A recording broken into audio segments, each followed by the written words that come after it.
Greetings, Diesel Funketeers. Tim back for our second daytime session. For those folks who are just chiming in, just need you guys to know that I am no longer effectively doing nighttime sessions because it turns out people are asleep in the nighttime.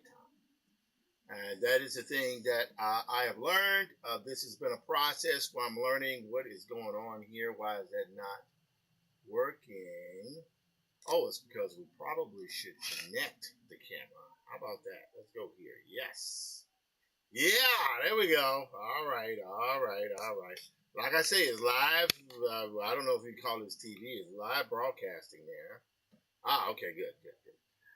Anyway, so I am in the process of doing my thing. I feel really good about how everything is going. I'm doing my work. I'm showcasing my work. I do a little warm up, and then I start, spend a little time on drawing whatever hits me. Then I'll spend a little time working on commercial projects. Right now, I have a few projects that I'm working on. But before I do that, let me talk about this project here. This is Infinitum, an Afrofuturist Tale. This is a book I've known. I did back came out in 2021, in the height of the pandemic. That was a lot of fun. From HarperCollins Amistad. So I also have this book here, Maddie's Rocket, which I'm presently working on book 2 and 3. I have some news to announce about that. And also we have this book here, which is the Graphic History of Hip Hop. I've started on it. I'll probably be able to do some stuff on it today during today's session because I got some stuff I need to turn in. What can I say? Streaming for me, particularly when you're doing it in a day, is not as exhausting in a day. But also, what should I say? It is, it's fun to do this. I gotta say, it's fun to do it. You feel like you're making some sort of connection to the audience, which is always great. Always great. Also, I have to say, I'm learning some new things. Like, for example, I don't have to share the link to my Tim Fielder page if I put the tag in the title. It seemed like that would be obvious, but I'm just figuring that out, that I should do that. So now I don't have to be switching over and stuff. You guys know what's running. We're doing our thing. Instagram, how you guys doing? Good to see you Instagram folks today.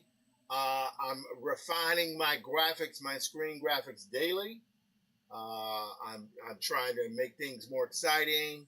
I got that red frame. I got all those different things to me that are fun to do. And we're doing it. LinkedIn, how you got? Whoa, let me turn the volume down on that. Okay, good. As a matter of fact, that should be going now. LinkedIn is going great. Okay, yes, LinkedIn is moving. Twitch, hello, Twitch people. How you guys doing? Twitch is awesome. I love Twitch. Twitch has been very interesting, very consistent. Kick, hello, Kick, folks. Kick is cool. Substack, I'm gonna figure out streaming to that, and of course the normal holdout is TikTok. Can't seem to get it to work, but it's okay. We're not gonna worry about that for right now. So let's go here to our desktop. All right, you guys remember this image from yesterday. All right, so here's the thing. I did this image. I'm pretty. I like it. It's fun. It's fun to have done this image. However, I've been having some thoughts about this.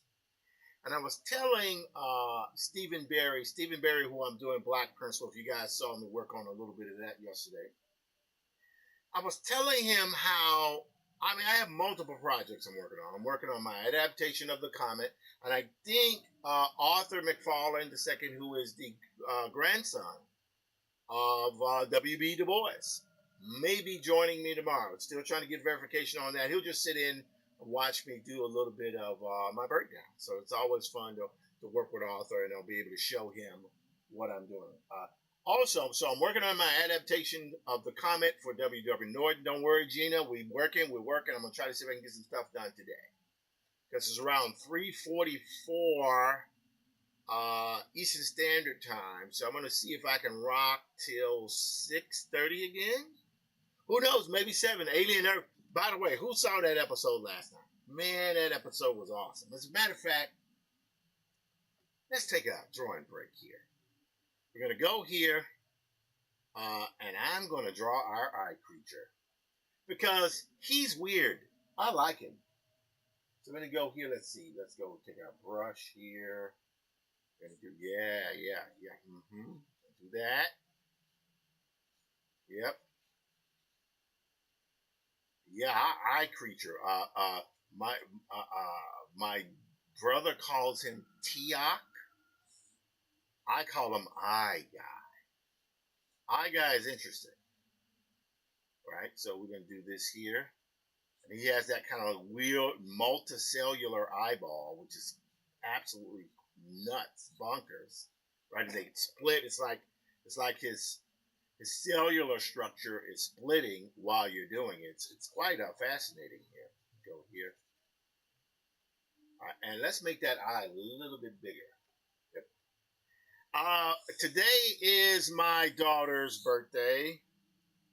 I love my daughter so much, and I'm so proud of her. She is one of those black women that has a lot of strength, but sometimes they she is a very empathetic person, and but constantly growing. So I'm very very proud of her. Let's go here. I'm gonna go a nose here.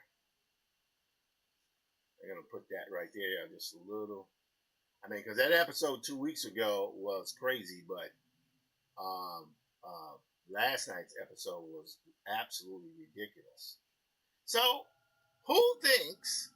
Don't you guys think it was weird that um, they would allow the one of the synths? Well, I don't know. Do you call those kids who are in synth bodies? Do you call them synthetics because they were once human? I just think it's weird to me that they would allow that kid. Yes, he's in a grown man's body, but why would they allow that kid to go into that chamber by himself? That doesn't make sense to me. But and if the head, the guy who is over the what's his name, Boyd Cavalier, who's already kind of bonkers, right? Because it's sacrificing an entire ship, right? And people's lives. They don't care about that type of thing. Just seems to me that I kind of don't trust that kid was just allowed to do that on his own. So, meaning like it seems to me it was really planned. But all that to say, that's what the best shows do. They have you guessing and stuff. And by the way, I did not issue a spoiler alert, so sorry about that, people. All right, we're gonna go here. All right, I'm gonna give this guy here a goatee. Yeah. Ha ha ha ha ha. All righty.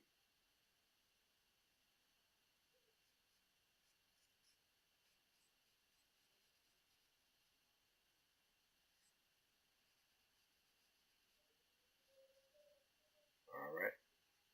Put some ratty stuff there because when he goes in, he doesn't go in easy, right? And also, I'm gonna do this. I'm gonna put some tentacles here. Why not? Yeah, that's good. Yep.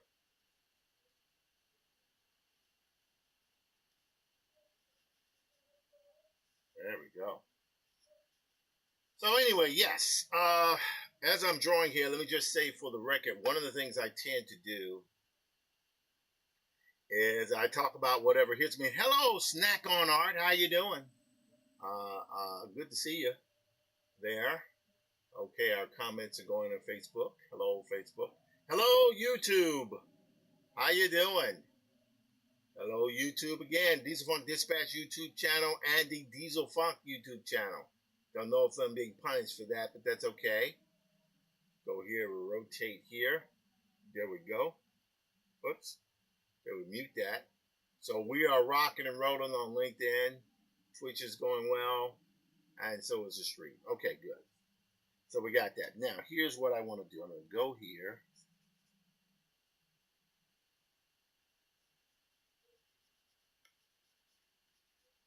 we go.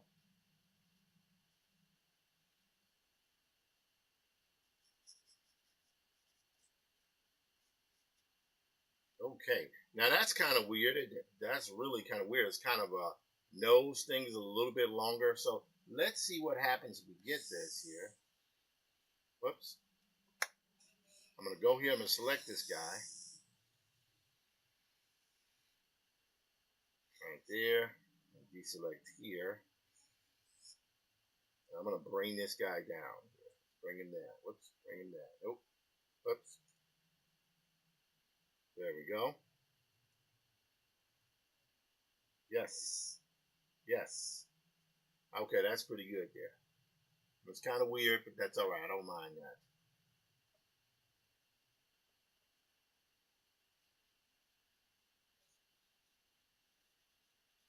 Okay.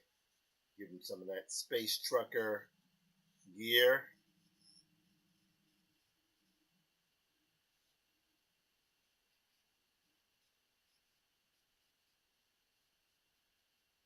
Okay.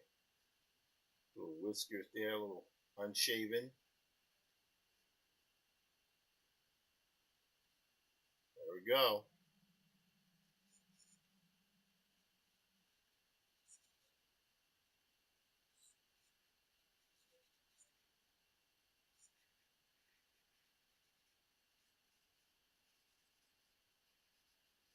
There we go. All right, give him a collar here.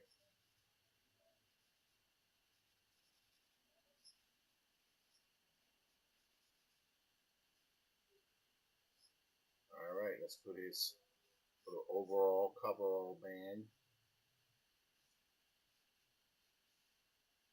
There we go. Right there. Okay. Pull that up there. Bridge of that nose.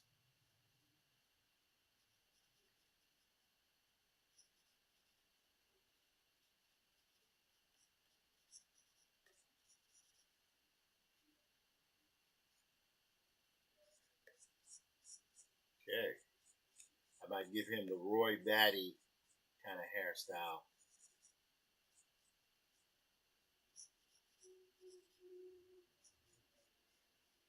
There we go. And this is just a warm up I'm doing here.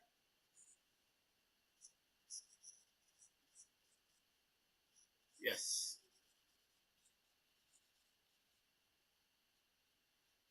That eyeball there is pretty big. Okay.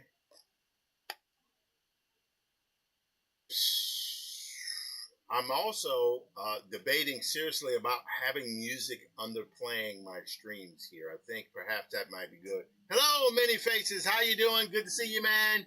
Working on your stuff. Would love to be able to draw on it on the stream, but I know that's in violation, so I won't do it.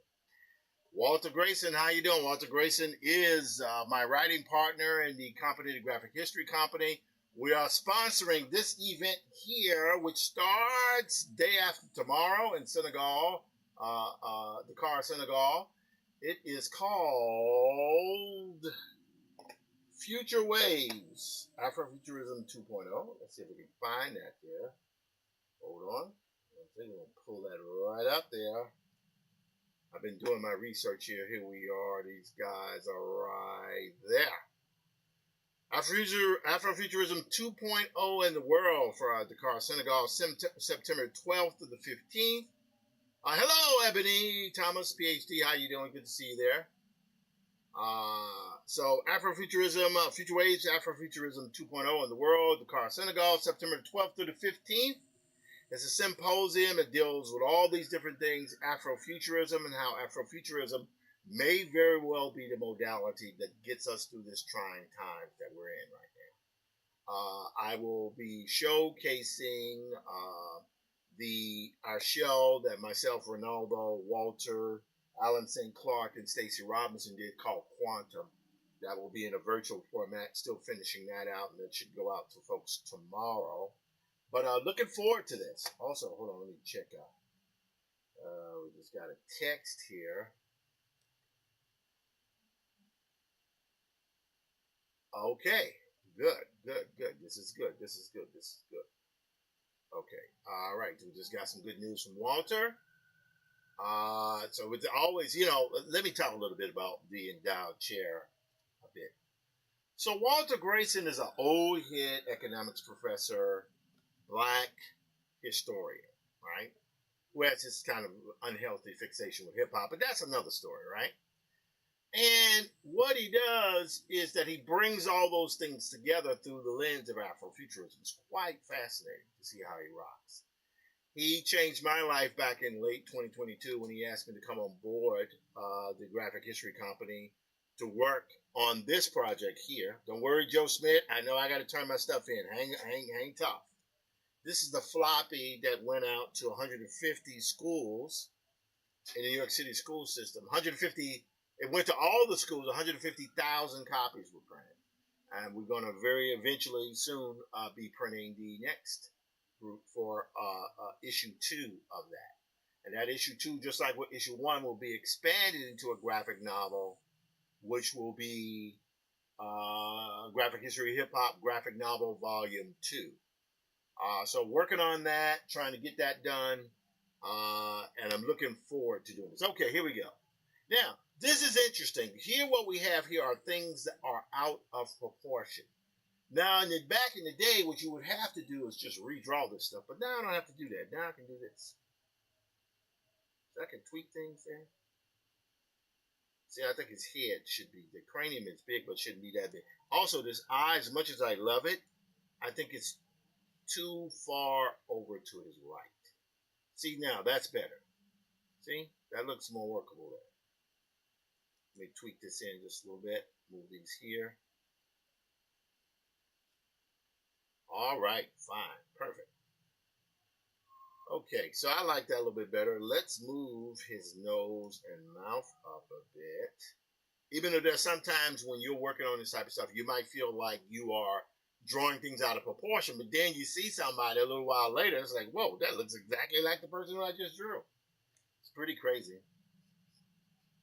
Take that there. I want to make these shoulders here a little bit bigger. Now, let me undo that. Watch what I'm going to do here. So I like the drawing of those shoulders, but I think they're too small. So watch what I'm going to do here. I'm going to go here.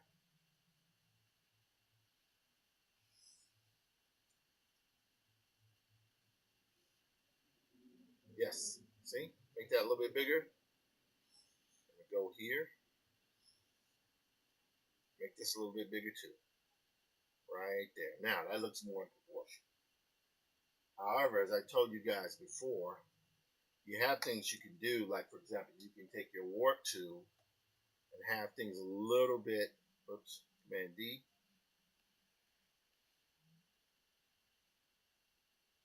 So these are the kind of interesting things. Let's move that eye over there. Okay, there we go. All right, I'm liking that. Now, I need to get some reference here. Now, I use different things. As a matter of fact, yesterday I showed you guys how I utilized 3D. Now, I'm going to be honest with you. I am rusty as hell when it comes to 3ds Max, which I've used for years, and it's going to take me a little while to get back up to speed on this stuff here. I'm sorry. I'm looking at the screen here because I got to log in on my PC. I'm going to continue doing work with 3D, with Unreal, but it's going to take me a while to get up to speed. But I'm happy to say that things appear to be running, and I'm very, very grateful for that. It's been a job trying to get everything coming together, but I'm doing it. So I told you guys I would do it. Now I'm doing it. So let's do a little reference work here. We're going to go here. What I want to do now is actually experiment with taking lighting styles from one image and applying it to another. So for artists, one of the things you might say, well, man, you got this, because that drawing is really, let me minimize Photoshop so I stop clicking on it. You do these drawings, you look at that and you say to yourself, well, that's kind of out of proportion, right? Or it's really weird, right? But what happens is you can take a drawing. I'm going to show you guys an example when I tell people anybody can draw. And you can add photoreal phenomena to whatever drawing you do, right? So watch this. But you can also steal lighting schemes. So let's go here. I'm going to go here. This is good. I am responsible for getting this cut. That's pretty good. I'm going to scroll through this without having to sit through this. I want to, right there. Yeah, look at that. Look at that. Look at that shot. We're going to go right here. The actual sets that were in, the slow pace of some of the camera work, and just a raw, understated grip. Oh, I like that. That's nice. Look at that lighting style. So I can actually take that. So let's zoom into this. All right, so I'm going to go Command Shift 4. Watch this. All right, I like that. I like that. I like that image here. I'm going to drag and drop this to Clip Studio Paint, right? So what I'm going to do now is I'm going to utilize the lighting style in this on the drawing I have. However, this is how I'm going to do it. I'm going to do Command C. Let me select this. And Command C, I'm going to apply here a command, hold on. Let's do this. Command T, right click. Now I'm going to flip horizontal because I want that light coming from the screen right. Right? So I'm going to move this over here to its own thing so it'll be a little bit separate because I want to be able to draw, but I need to be able to draw and see that image. So let's move that up there. That's pretty good. All right, now I have my I have my drawing. I feel pretty good about that drawing. Let me move one thing that's bothering me around here. I think I need that sphere section here to be a little, yes, that's good there. But I think since he is looking to he's looking back there, I need to take the eyeball here.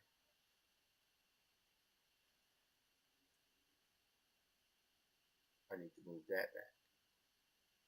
Again, this is a little weird for me, so I'm going to go through here. I'm just erase a little bit. Okay, there we go.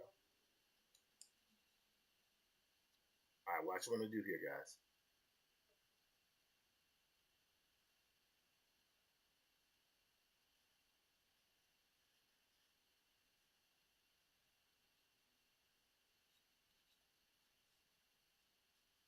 Okay, good. Now I got that. That's not bad. So now what I'm going to do here, I'm going to duplicate this layer. And I'm going to apply the lighting scheme to this. But before I do that, I'm just going to go here and steal the skin texture.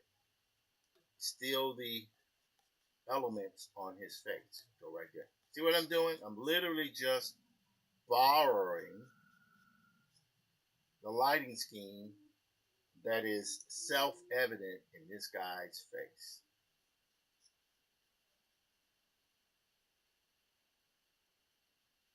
Go here. So you see that left cheek? I'm doing as best I can to apply that.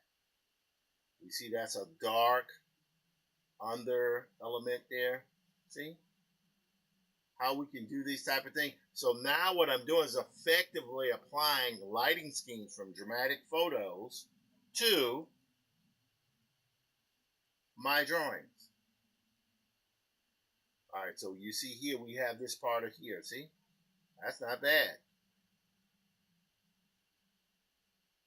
Okay, go here. All right, now we need to take this part here. There we go.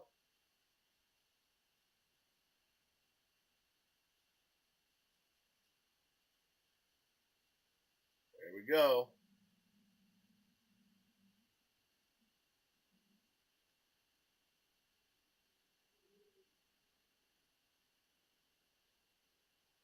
Yes.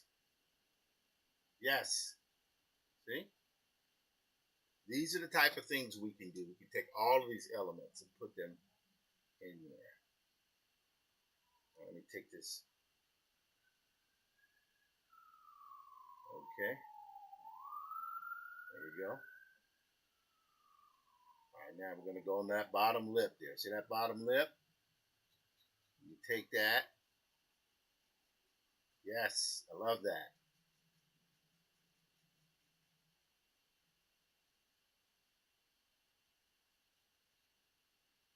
Yes. Now we can go here, smooth it out. Now here on this side here, we're going to take that kind of light there that holds there and do that. Now I'm going to need to erase just a little bit on the back there. Not too much, but enough. So here's what we're doing. We're actually kind of taking this here.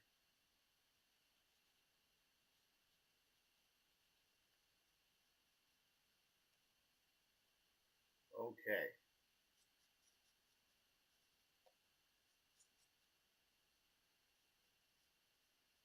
Yep. Now I can go here, put that neck area down there. That's pretty dark. And then I can just go here, tweak that a little bit because he's wearing a white shirt. So I think I'll make that sort of work there. Yep, liking this.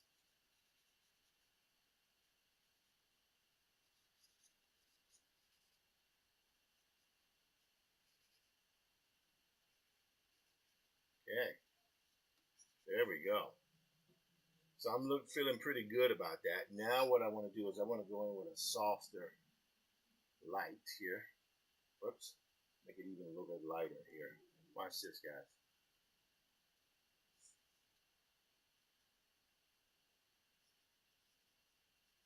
Yep.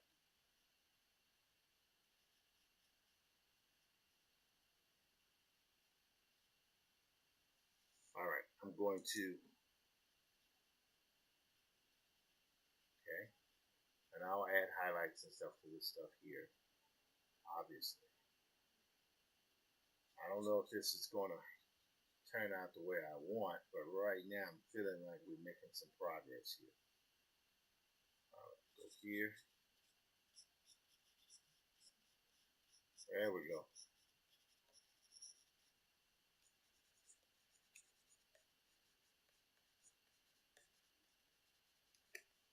Wow, look at that. Let's take this here a little bit. Over here in the ear.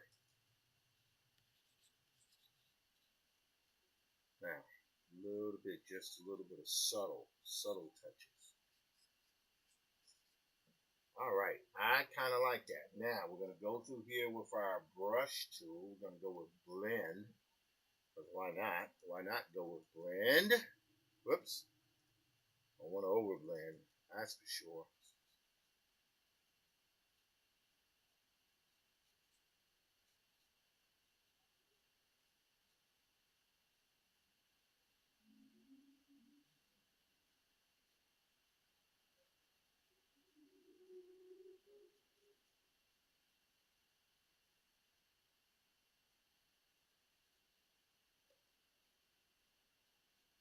Okay.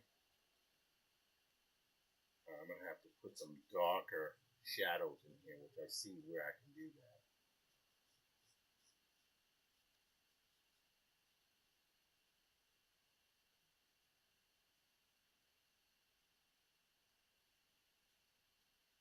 There we go.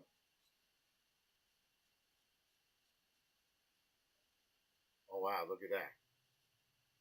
See how that shadow's laying off in there?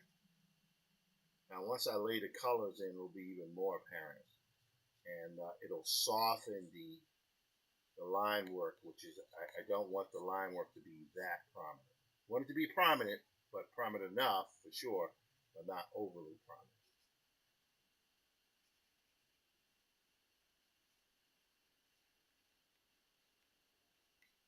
Okay, good.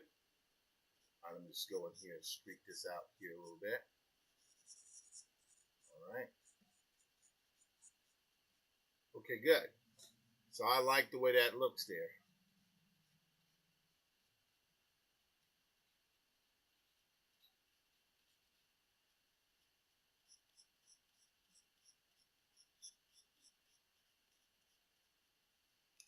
Okay, we're good. Now, here's where I can take the lighting. So I've got the shadows and most of the darks in there. I'm going to go here with another layer here. This time I'm going to go with an airbrush. I'm going to do, well, actually, you know what? Before I even do that, let me see if I can this is going to be a little weird. I'm going to go to multiply here. And I'm going to take the entire lighting scheme from this. I'm going to make this right there. Keep it redder. Okay, good. Now let's make the point bigger.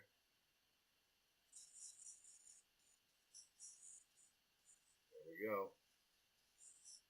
Yep, there we go. Here we're going to take it a little bit darker there. Here.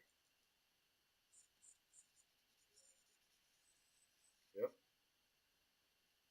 Make it a little bit redder right there.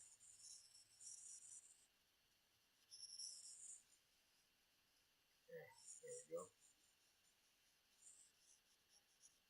Alright, but now I'm going to make that really dark. Not super dark, but dark enough. There we go. Yep. And then here.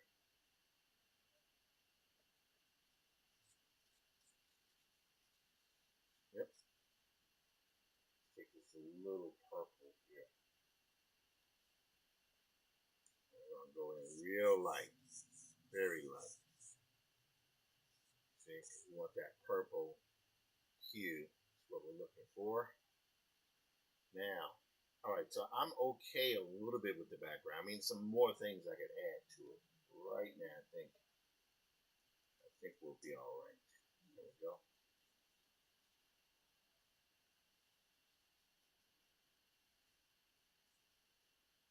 Okay. Let's go back here. Yes. Yes. Okay, good. So we got our background pretty good there. Now, it's going to be quick, fast. I'm actually going to take a color sample from this image here, right there. And now, go back here. This is where it's going to get kind of interesting. I'm going to take this, move that there. I'm going to move this guy here, and I'm going to make him multiply on top. Meaning it's transparent on top of that background. So everything kind of mixes together. But now what we want to do is take another layer. Here's where we go in and we add, that red. What I want to do here, I want to take a kind of a, yeah, like that. What we're going to do here is we're going to go over this entire image here. And I'm going to take that to an overlay. Yep, there we go. See what's happening? Go here.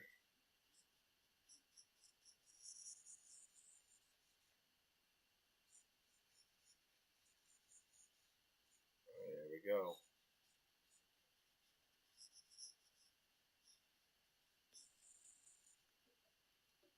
Man of the hour, 86. How you doing? Pleasure to see you there. I am Tim Fielder, visual Afrofuturist and graphic novelist. Thank you so much for joining in. Hello, LinkedIn folks. How you guys doing? Twitch, what's happening? What's going? What's rocking? What's shaking? Kick. Hey, what's up? Okay, more people trying to get me more followers. However, they're going to do that. That's all right. I'm going to purchase another underdesk thing here so I can rotate my keyboard for my PC. I think it's important that I do that.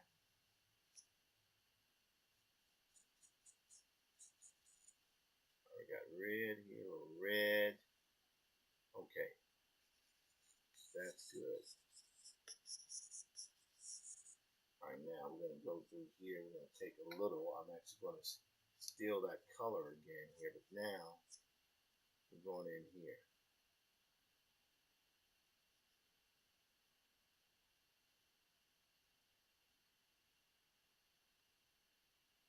All right, we're going to see what happens.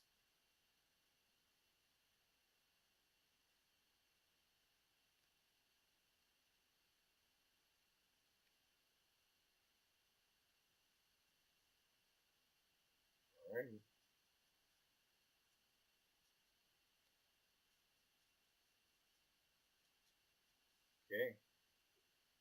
going to drop in some of the shadows over here.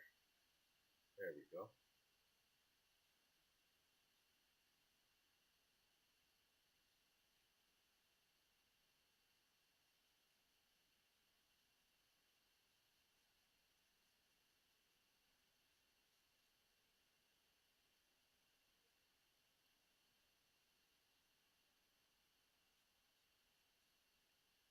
Alrighty.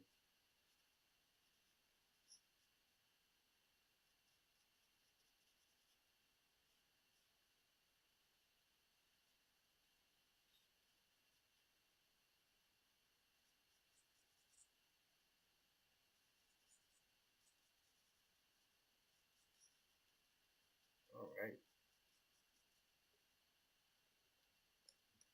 So once I get this done, then I'm going to jump to some other stuff here. I just wanted to have a little fun, do a quick warm up that I can finish. Something easily begun and finished. That's the goal. This stuff.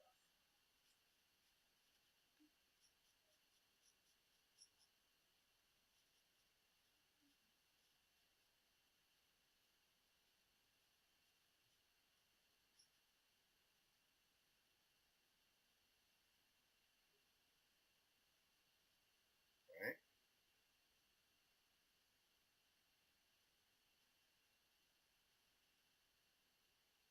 Okay.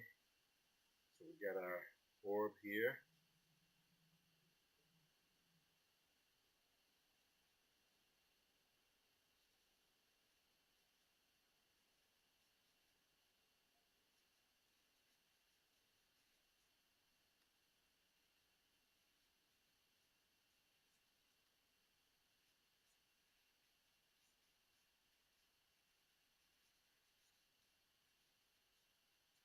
Alright.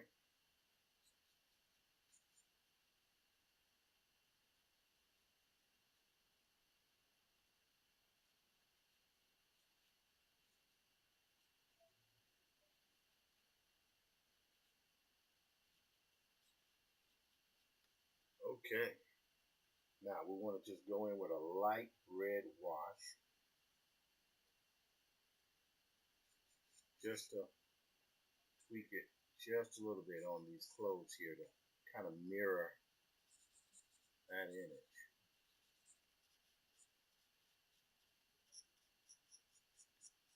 Go do the hair.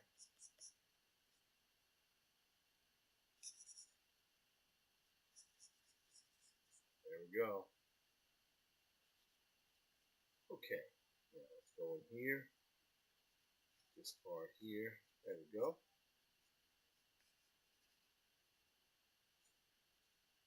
Alrighty. So now I have that done here. So we can go here on like that. Now we're good here. Now what we're going to do is go in and blend it. Then we're going to pop in highlights. And we're going to call this just image here sort of done. Alright, let's see here. We're going to go to blend, which I think we've got. Okay. Now again, this is all laid over that work there, so I can go over it and just give it a kind of a slight wash. See what I'm saying? It doesn't have to be exact here. All right, do here. Okay, good. See here what I'm doing, I'm actually taking a little of that black pixels and making deeper shadows, but also adding darker hues. Making sure the values stand out on this thing. Very important.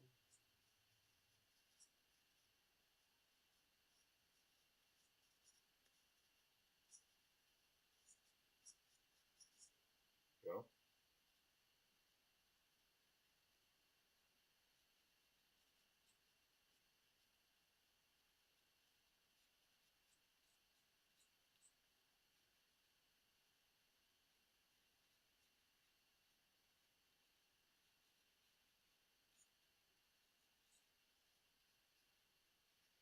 Okay. All right, there we go. Nice. All right, so we got that there. That's good. So here's where we're going to go in. We're going to add some white highlights. Take it easy with that, obviously. And I'm going to go in with an overlay. I'm not going to go in with brights just yet. All right. Whoops. Let's see, overlay. We're going to go with multiply. Nope. We're going to go with, there we go. Low. Well, that's a little bit too much right now. Let me do this. I'm going to take this, I'm going to turn it off, I'm going to create a new layer, but this time I'm going to go up that much. That's what I think I'm going to do.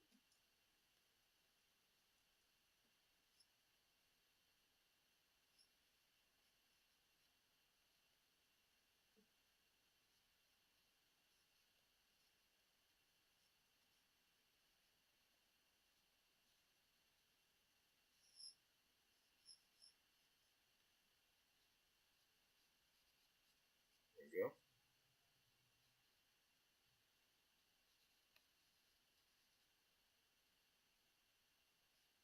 All right, great.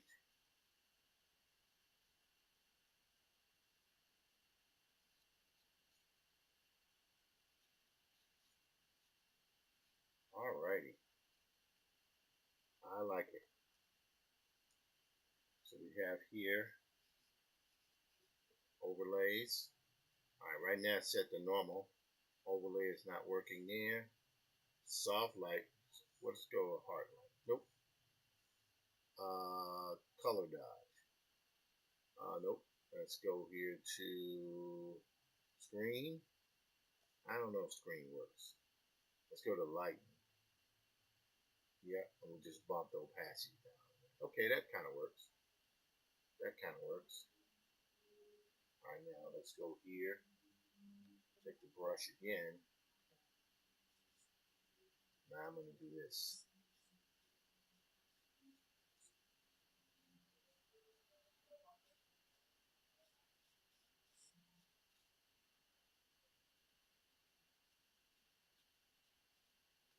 All right, right here. Okay.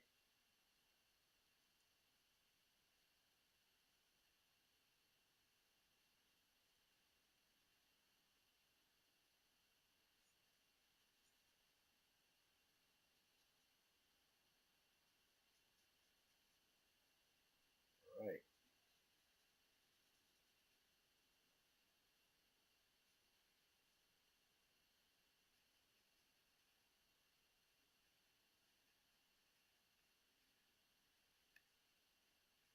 All right, it's 422.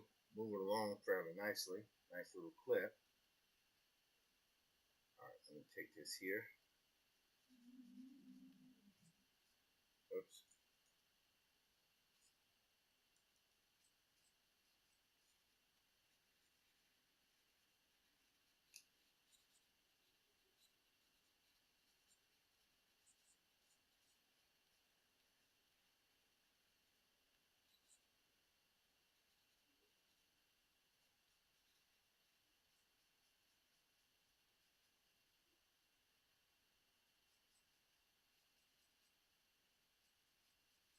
All right.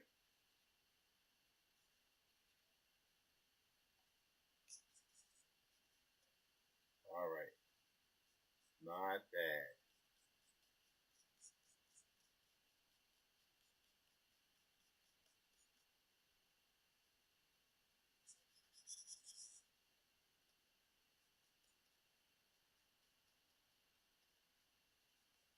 All right. Kind of interesting. Kind of interesting. Now let's go here and now we're going to smooth these out. Now I don't know if this is going to work because I might be screwing up. That's okay. I think we'll be all right. Here, smooth these out.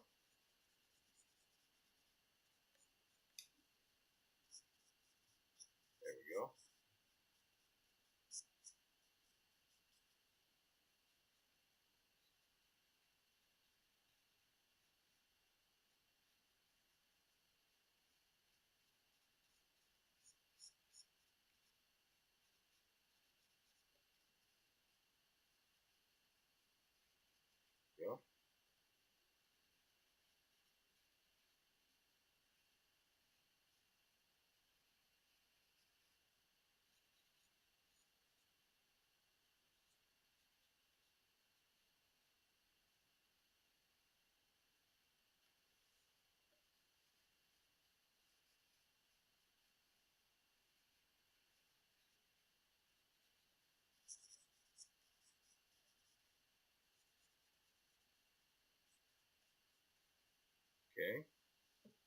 I'm liking that.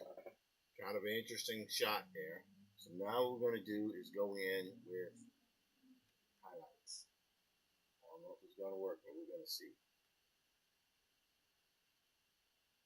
All right, here we're going to go to kind of a purple. All right.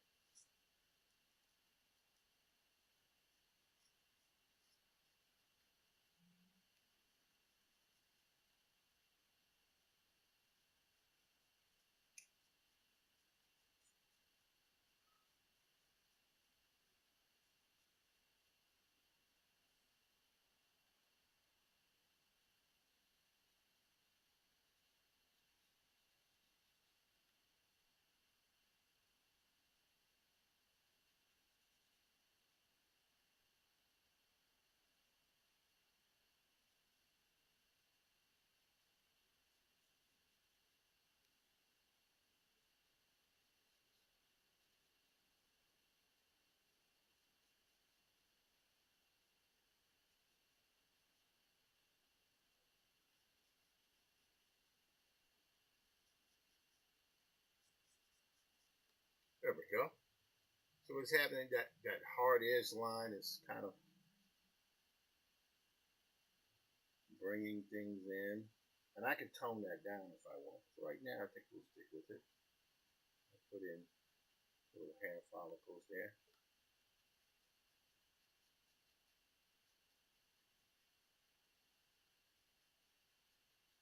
Yes. All right, now go a little bit in here. Go a little bit in here. Watch this. Then go a little bit in there. Now I'm going to take kind of a gray here.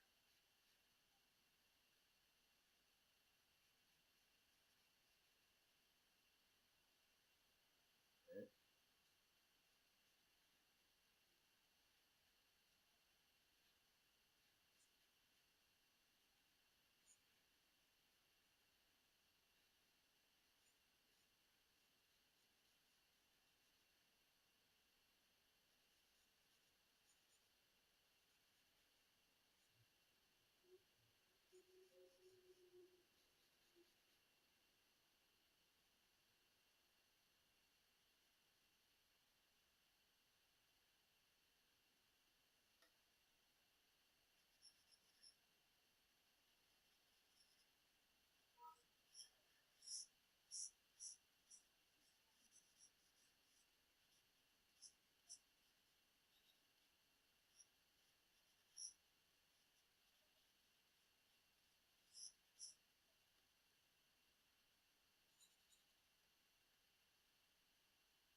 Okay.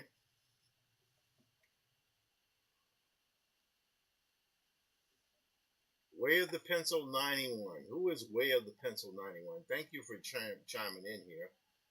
Right now, it's an interesting thing. It's like needing help. Uh, it's an interesting thing how how it works. So I must ask you, Way of the Pencil, do you have aspirations to do your own work? That's a question.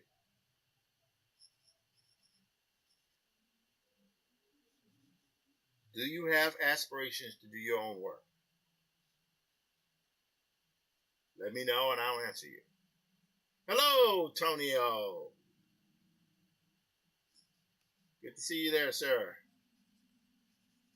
What I'm doing here is experimenting with taking one lighting style. Okay, yes, sir. All right. Are you younger than 30 or older than? Are you younger than 30 and or older than 40?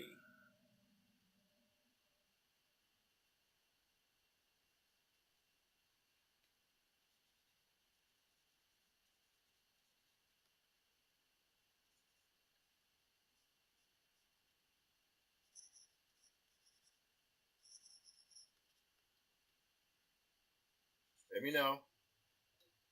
Let me know, man. Let me know.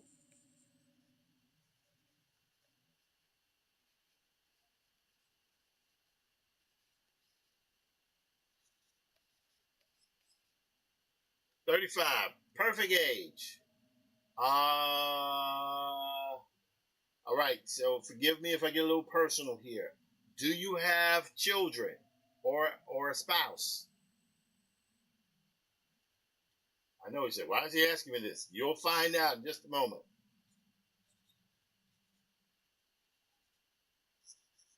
Why does he need to know that? It's because I'm trying to see how free your time is for doing what it is that you want to do.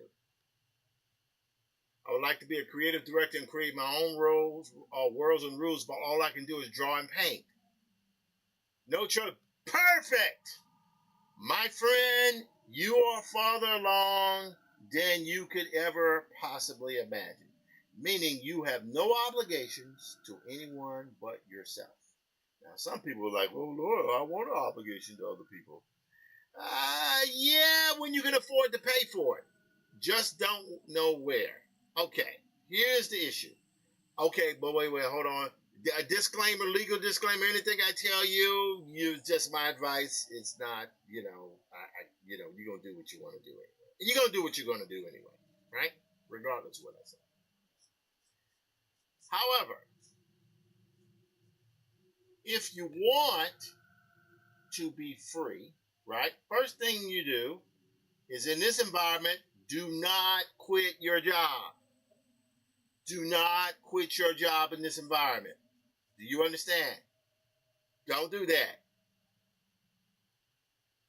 Your work hours, when do you start your work day?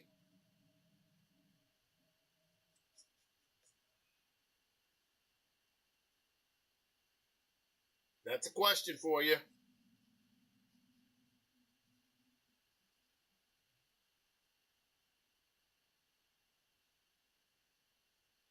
Waiting on your reply, dude.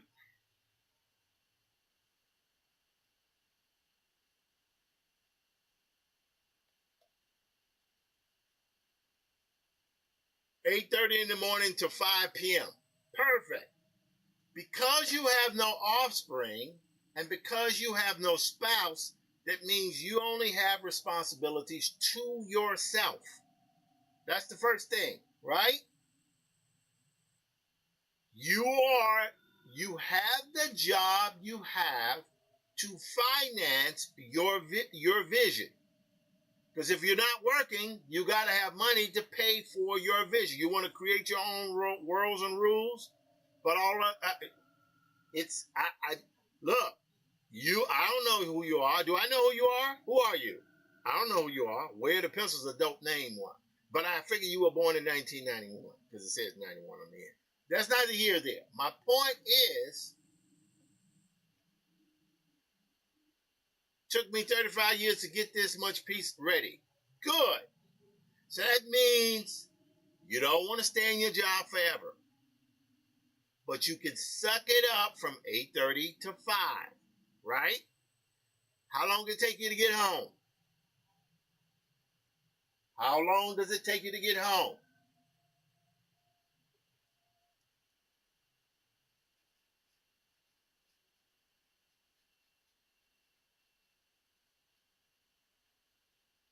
Waiting on your answer.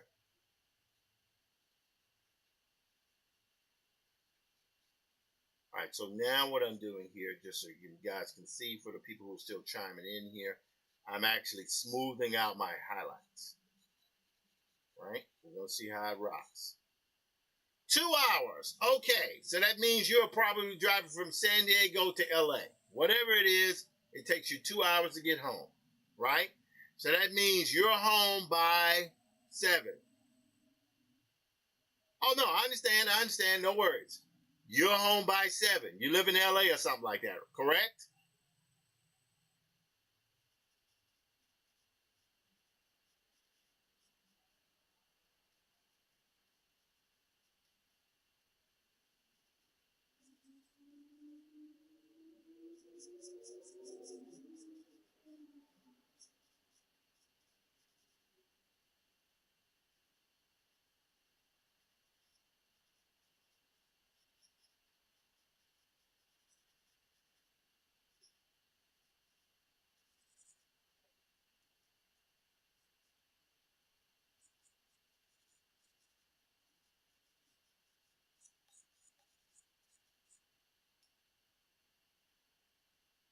Okay, so you live in okay, so you have to take a bus. All right.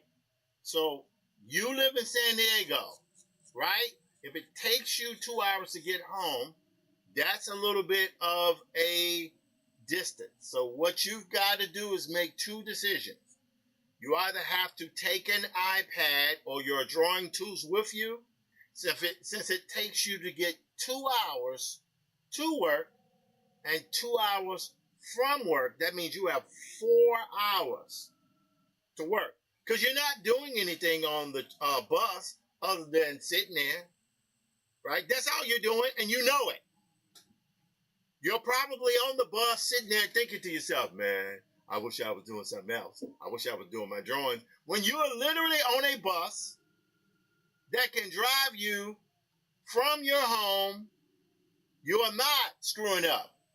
You are not screwing up. No, you are not screwing up. Never say that. You're contacting me because you want to get to where you're going. What you want. Hello, Soul Star. Very proud of you, Tasha Womack. Anyway, where are the pencils 91? You are not screwing up. It's just that you are no need to apologize. What it is that you're young. And 35 to you might seem old, but from a perspective of a person who's 59 years old as of earlier this week, that's really, really young. You get what I'm saying? So what I'm telling, was that right? No, it's the 10th. Oh, that was last week. All right. So anyway, I'm 59. 35, baby, you a baby. You got plenty of time. You got plenty of time. Unless they blow this sucker up or a zombie apocalypse, which it won't matter at that point, you've got plenty of time to course correct. So, the thing that you have to extend grace to yourself. That's the first thing. The second thing you have to do is to realize that you have come to a realization of what you want to do at 35. Imagine if you came to that realization at 45 or 55 or 65. That's 30 years from now. You will just be 65. You'll be 6 years older than I am now. You understand? So you're just 35. So no need to worry about, oh God, I wish I do. You barely live a life. 15 years ago, you were 20, right? You had probably never even had your first job unless you were in school. So it doesn't matter, right? None of that matters anymore.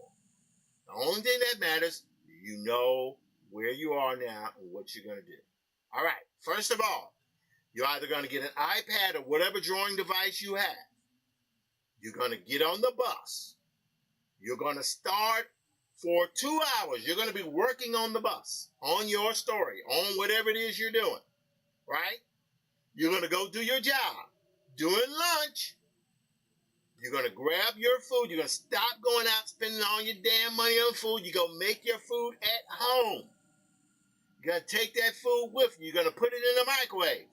If you get an hour break, that means what you're going to do, you're going to take that food with you. You're going to sit in the corner and you're going to get back to work on your stuff. You're going to go and remember, when you're at your job, you're turning your brain off. Right? Right? The only thing that is working is that you are doing your job effectively. Right? You are divorced from the labor of the work.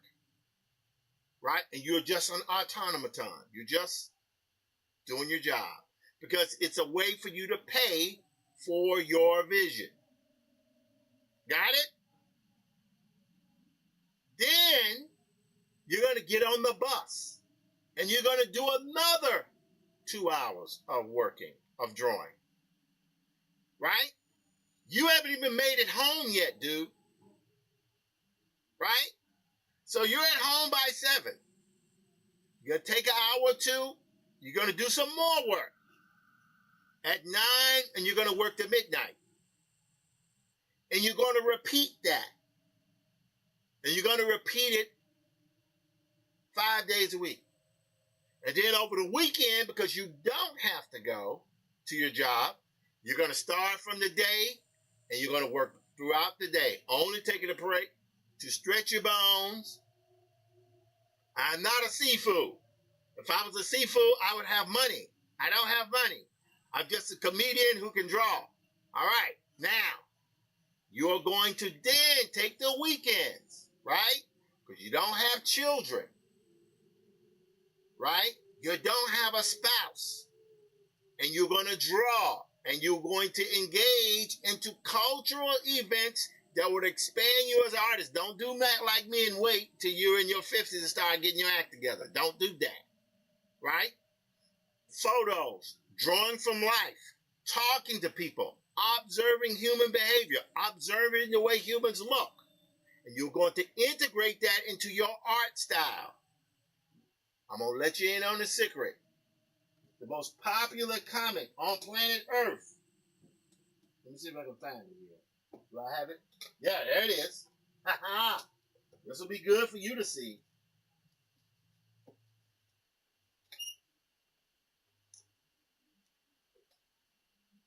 Dogman. Dogman. Dogman. Dogman. Dude. Dogman. And guess what? No one cares anymore how perfect your drawing is anymore. This is not 1975 when the standard was a John Byrne and Neil Adams. Nobody cares about that anymore. People want to know, do I give a damn about the characters? Do I give a damn about the story?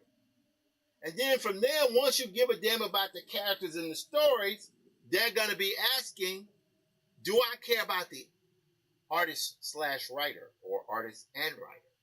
You got it? You're going to write out a list. I have this story, and this story is going to be this. And I'm going to give myself this much time to finish up my work, right? And if you hit that deadline, great. And if you don't hit that deadline, you're going to ease up with the flogging, right? You know, you ain't like that. You ain't trying to flog yourself. You can ease up on that and extend grace and keep working. That's what you're going to do, right? You will find if you do that for 5 days, you should have 1 day off. If you want, I would say take Sunday off and just do nothing. It's up to you. But understand, if you're going to work like an animal, you got to work out. I did 5 miles this morning, right? I tried to do 5 miles because I was almost dead back in April, right? So I guess I was survived so I could talk to people like you, right? Do not neglect your body like that. Yeah, you can eat some ice cream. You can do that. You got to ease up on that stuff, though. It'll kill you. But if you ain't burning it out of your system, bad things can happen. Water, hydrate, all that type of stuff. Do that. I'm sorry for droning on, folks. I didn't mean I didn't mean to start, going off here. I'm sorry. But you said it, man. You did it. It was your fault. Anyway, what you're going to do When you do that, you will find yourself, if you do 5 days a week, and think about it, 2 hours there, 2 hours back, 1 hour for lunch, an hour or two in the evening. That's 7 hours work. And you still got 6 to 7 hours sleep. If you cut 1 hour off and make sure you're in bed at a reasonable time, that's still 7 hours work, right? You just, take a nap here or there. Do you understand? Way of the pencil 91. Have I made my point? Didn't mean to be aggressive there. Sorry, just telling you, because I don't want you. Don't be like me, man. I used to have a full head of hair. It was incredible. It was incredible how much hair I had. Oh my God. I was sexy and had hair. Now, not so much. Maybe a little sexy, but definitely no hair. All right. Let me go here now. So let me know if you copy.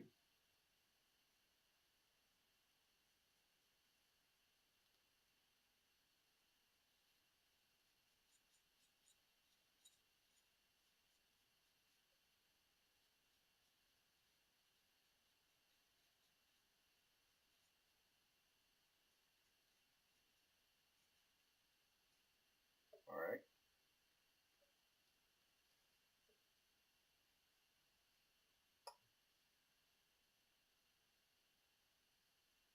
Okay, just checking little emails here. It's 4:47. I've been rocking for a few hours now.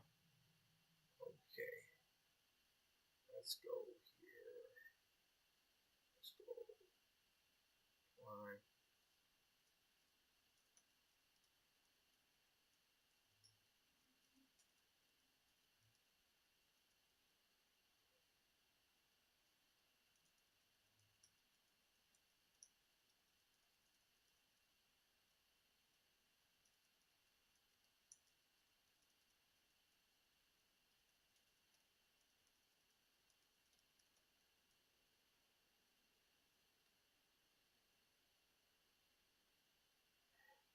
Okay, great.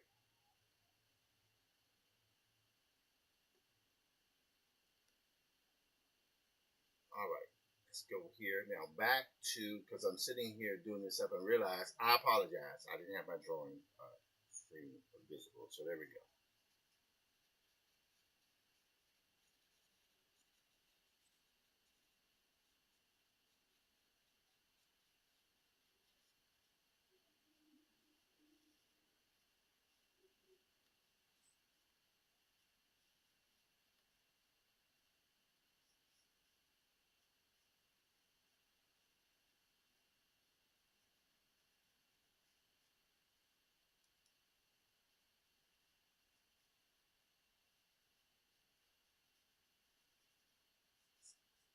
Oh, and by the way, I forgot to say where the pencil 91. That if you do all that work, the kid and the spouse, they'll come pretty soon after. But you got to finish first. You got to finish the stuff. And Lord knows, I'm the last person in the world needs to be talking about finishing stuff. But I found that if I finish stuff, things work out okay.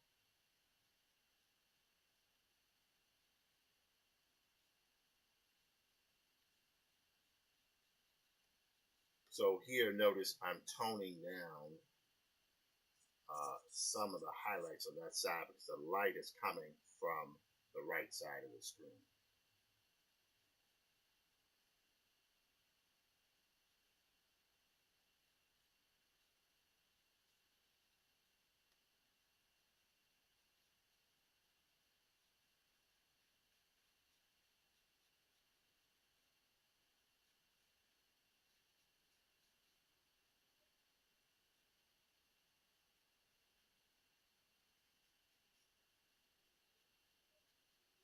All right.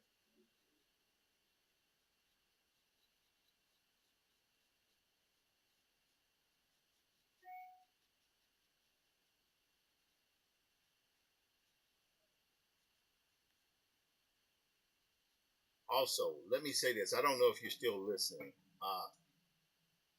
So in the past, I would have said, yeah, sure, man. I would love it if you came work for me. God, how do I put this? There will be less of a need for employees moving forward. I'm sorry. It just, I had considered hiring comic flatters, to flat my comics. AI does it for you. You do your drawings like normal, you import it in there, you tell it what it is, it does the colors for you. Right? Then all you got to do is go in and do what I'm doing here on top of that. It's not fair. It's not fair. I spent my life trying to do this stuff, but it has nothing to do with fair. It's physics. It's physics. When the automobile was here, when it arrived, there were people who made their living off of shoveling feces from horses. They drove horses. They made their fortunes off of that. But the automobile was such a systemic technological change that it changed everything. It changed the way we live, the way we communicated, the way we operate with each other. The telephone was like that. It changed the planet. It changed society, right? When desktop computing came, right? Computers changed society, but like really changed it. All of a sudden, everybody has a computer in their house, right? That's changed everything, right? But the last major serious technological alteration was the internet, because everything since then has been an offset of that. This AI stuff, I know people getting, oh man, it's not going anywhere. It's here. It's gonna be here. It's gonna be here. Okay? It's gonna be here. There's nothing anyone can do about it. If you don't use it, fine, that's your decision. But understand there are going to be millions of other people that will use it. Right? And I'm not saying that's necessarily right or wrong, but I know cars came about through a whole series of unethical means. But I don't see anyone giving up transportation. Things pollute the world. But I don't see anyone saying, oh, I'm not going to take the bus to work. Right? So find out a way where you can live with the dilemma. I'm not saying close your eyes to it. I'm saying understand that these massive technologies have positive and negative benefits.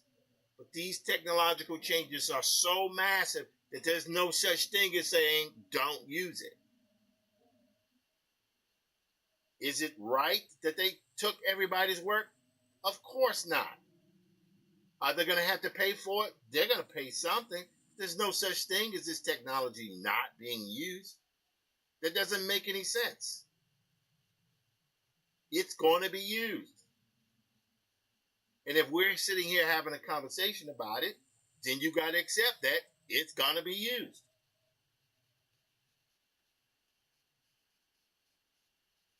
Okay. Man, I've kind of blown this day here, at least artistically, just on this drawing. But hey, I dig Alien Earth, so maybe I'm not going. Go here, here. Soften these edges up. Then I'm going to go in with some deep shadow work. Deep shadow work. Again, this is a sketch. It's not really tight. And sometimes I wouldn't even necessarily call this image the most successful thing, but it is giving me some interesting effects. And right now, what I'm looking at, I like what I have, but I think what I need to do here, as I'm looking at it, is I need to add deeper shadows, soft shadows, in fact.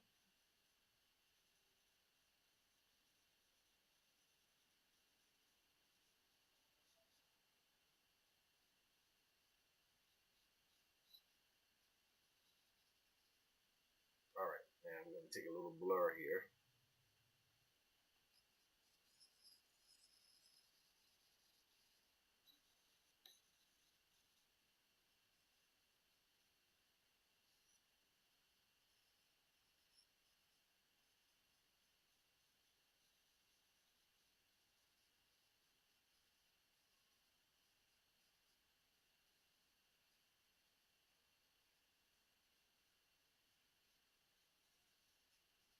Alright, so we're smoothing out those harsh lines.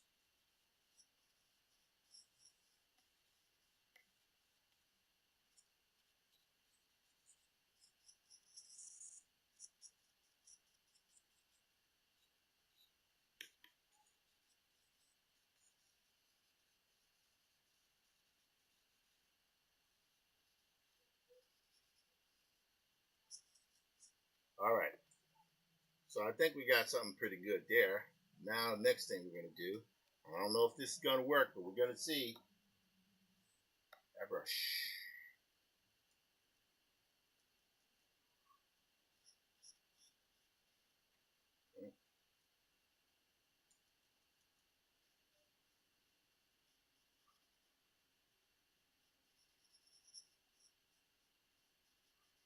There we go.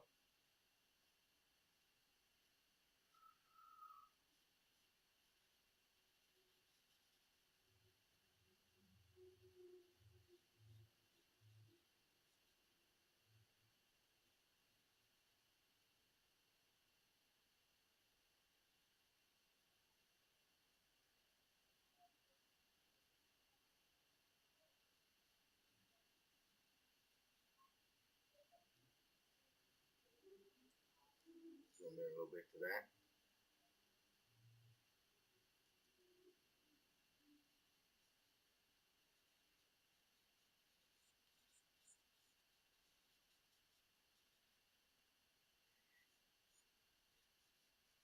All right, it's 5:57. I'm going to try to break off on this here in just a little bit so I can start getting either some comment work done or one or the other. What I have to do here. Ah, yes, that's interesting. Interesting. Let's take this dark line here.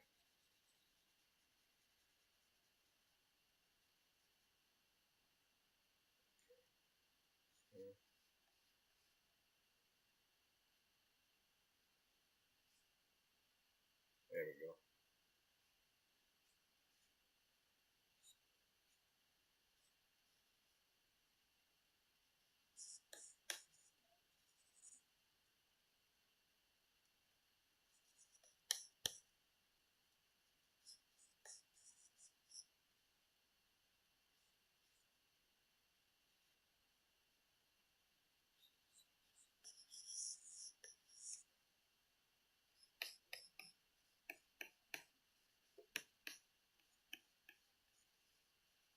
Shadows are very interesting because they can hide things.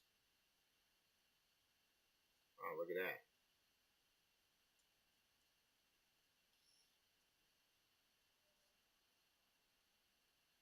They can hide things. See that nose there? That glint is a little bit too much over there, so I can now go through this and do this.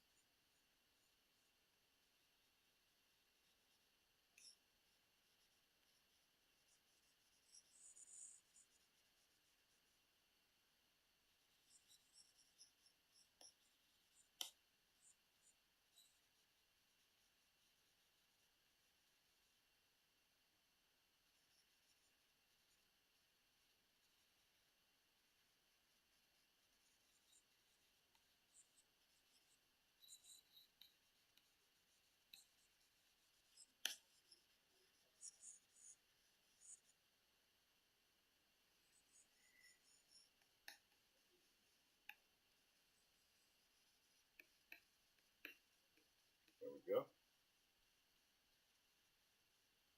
Fantastic. Yeah. Alrighty, I like that. Now, next thing we're going to do, let me just check here my comment section here, Facebook.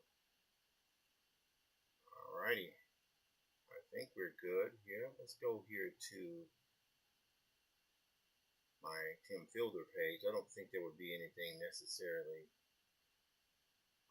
things rocking and rolling there, but let's see here. Oh, all right, what's going on here? Okay, we good. Now let's go to the main page here. Yep, there we go. Oh, I think there we go. refresh on that. I don't know if that's, looks like maybe that's not coming through the way I thought it would have. That's all right. I thought I was tagged and shared to this. Oh, let's see here. Maybe I didn't. I don't know. We'll see. I ain't gonna worry about it right now. So live stream is still rocking on YouTube. Okay, great. LinkedIn is still rocking. Twitch is still rocking. Oh yeah.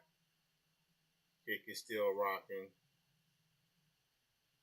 Okay, good.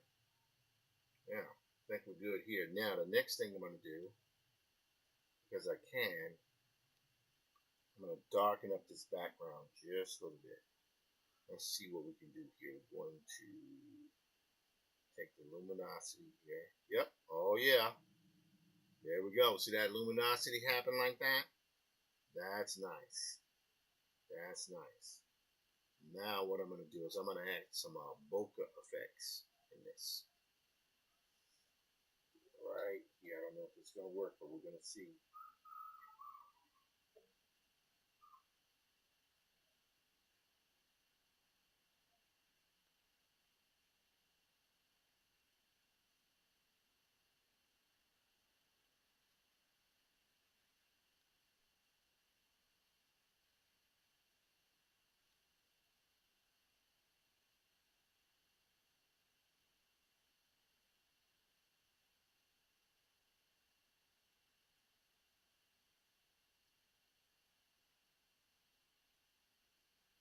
All right, hang on, guys.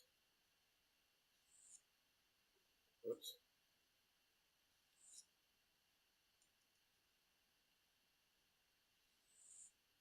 We'll do it like this.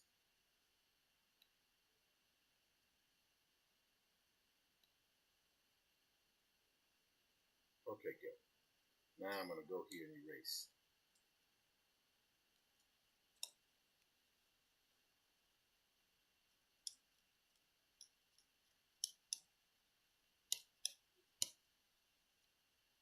Okay, now what we're going to do is we're going to take a little purple here. Okay, and we're going to go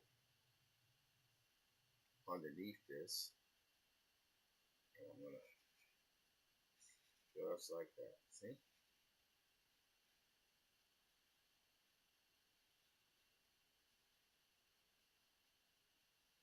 Yeah.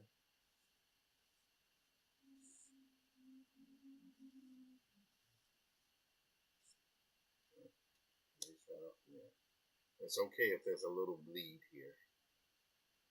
Now I'm going to take this here. Oops.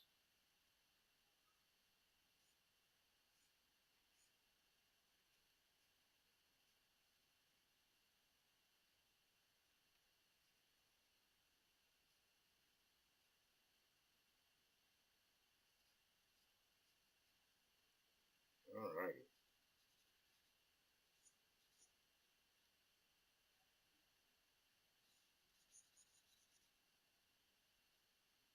Take a little pink here.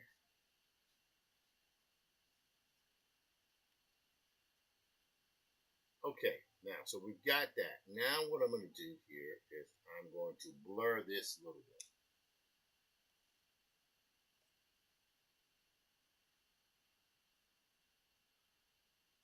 Okay, there we go.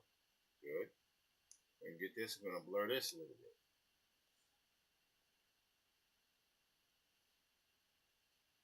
There we go. All right, good. Now I'm going to hit this with a little add glow. There we go. See how that glow happened there? Then we're going to go get the other one underneath. We're going to add a little glow on that.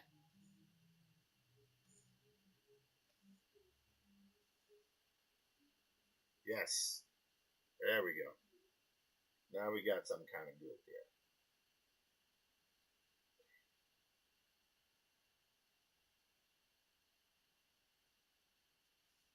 Now, I think we're good with this image here. I think I've done as much as I might add maybe a little bit of highlight else, highlight to it.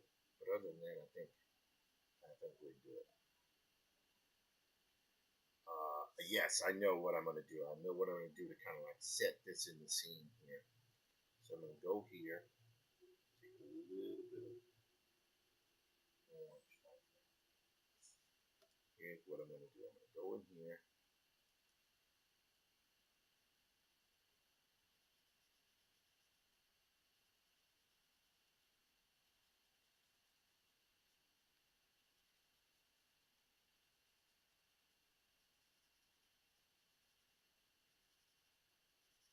There we go. So what I'm doing is adding that kind of weird kind of glow that happens in this thing's eye. Again, I call him Eye Guy. A lot of people don't like that name, but I prefer it.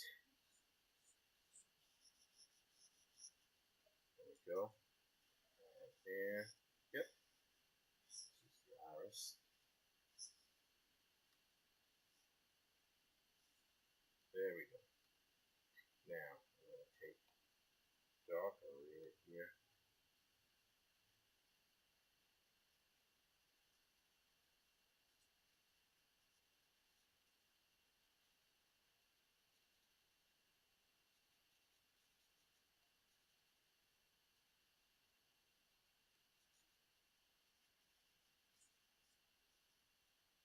Okay.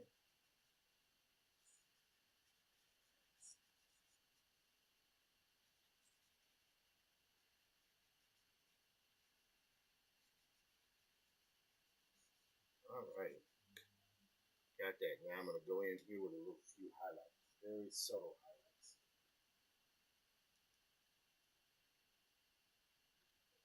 Make that a little brighter.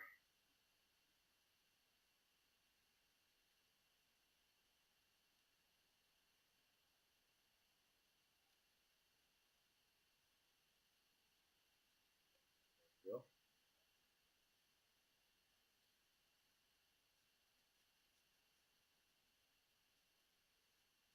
So here what I'm doing is adding a little detail in here around the eye section here. Okay.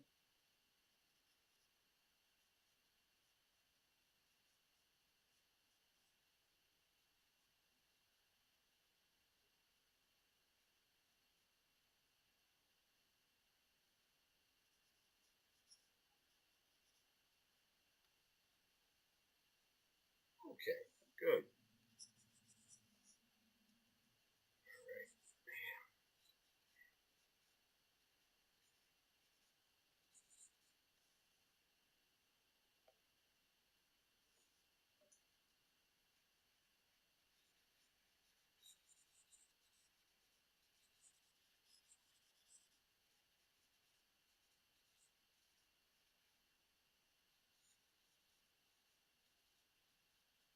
All right. It's 5:08. We're making pretty good time here. Now I'm going to start discussing a few things, some decisions I'm making on projects that I'm kind of beginning to look at it. I'll just talk about the philosophy of what I've decided. Okay, that looks not bad, not bad. Now I'm gonna do one last thing here. See if this will work. For white.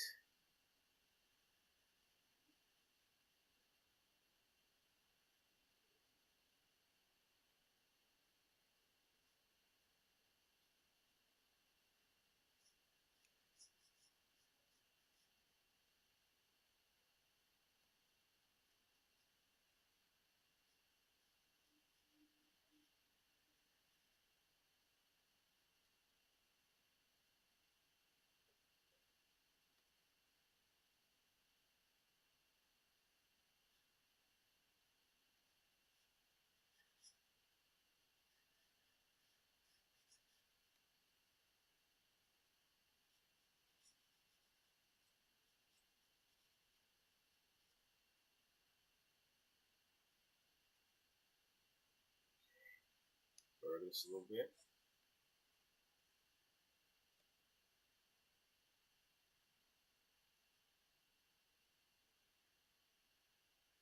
Okay, now I'm gonna hit this with a little overlay. A little add glow. There we go. All right, I think I'm okay with that. I'm okay with that. Let's reduce that down and see what happens. Oh yeah, a little translucency there. It's good. We'll go in here now. We're gonna take this. That.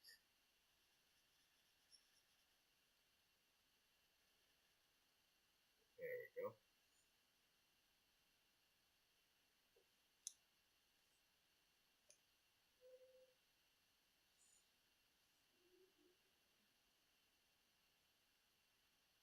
Great. I need to take a break from this for the moment. Maybe I'll come back to it. But I will do this actually. Go here, add in a kind of a purple. Yeah.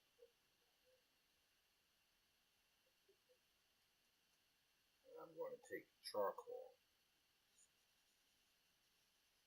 Yeah, there we go. See? That adds a little atmosphere there. Yes, I like that. Now we're going to go in here. We're going to add a little cloud there. Just tapping, just right tapping. Yes.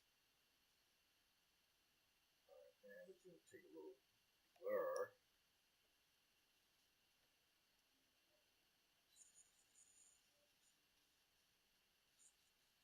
There we go. Yes. There we go. Alrighty. Now we're going to take this. We go to a little add glow. Notice see what happens there. We go from normal to add glow, and it adds atmospheric effects to it. That's good. Let's see. Other than that, one thing I might do here is I might stretch this a little bit. Go in front of the face. Watch what I'm doing. See? There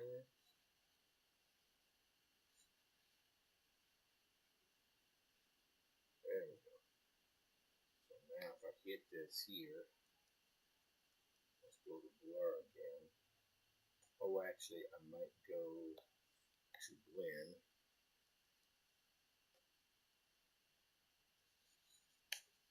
There we go. Whoops. Is that the right one? Blend. Yep. Whoa. What happened here? Okay, there we go.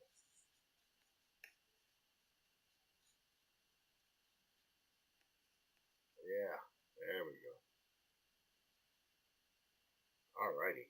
Now, the only other thing I think I could maybe do is if I went here, what would happen if I reduce that down? No, that should be like that. Yep. Okay. I think we're good now on that. Uh, hmm. I think we're good, but I'm going to do one last thing just because I'm being ridiculous with that. Let's go here. I'm not naming my layers, I know, but hey, don't worry about it, man. I'm going to go here to this pin here, effect.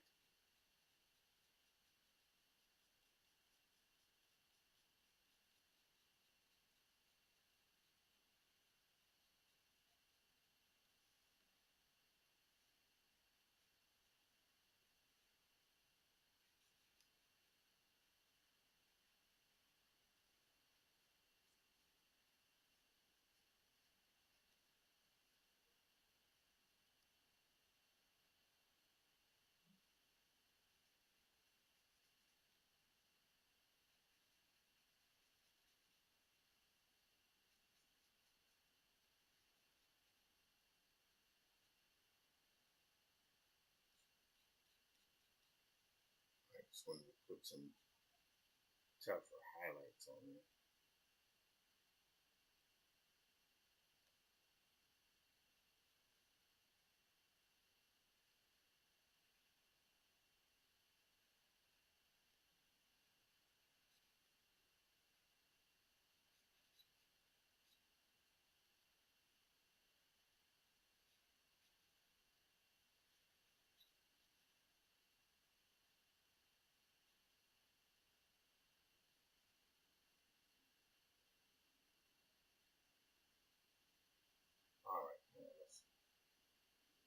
a little bit.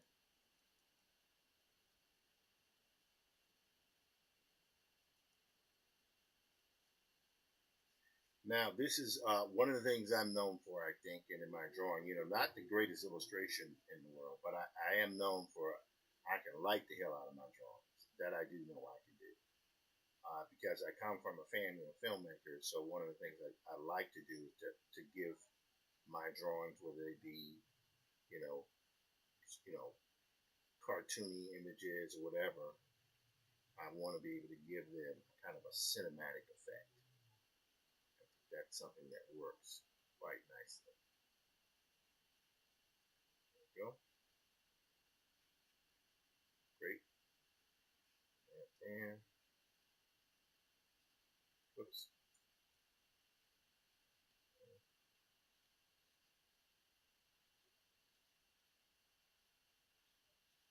Okay. And we're going to hit that with a little glow. There we go. Nice. Okay. I think we can call this one here done.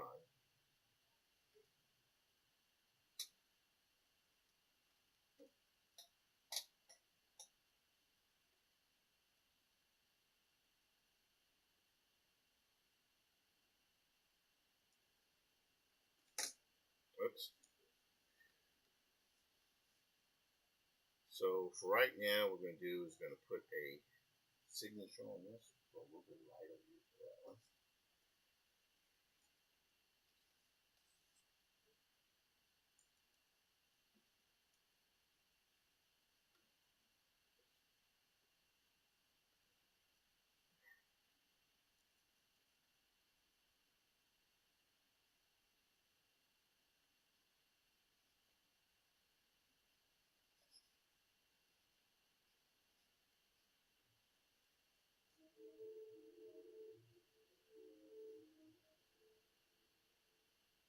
Yep. Reduce the opacity down on that. There you go. And we'll move it up just a little bit. Oops. Yeah. Great. All right, that's fun. That was fun. That was fun. That was fun. I think we're going to call this Hi Guy.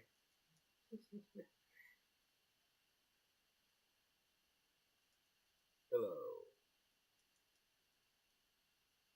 All right, cool. That was fun to do. All right, now let's see here where else we are. All right, we're good here. I'm going to get back to the Diesel Funk page. I think that's where my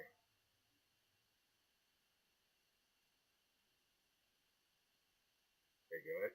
Yep. Live stream is going well.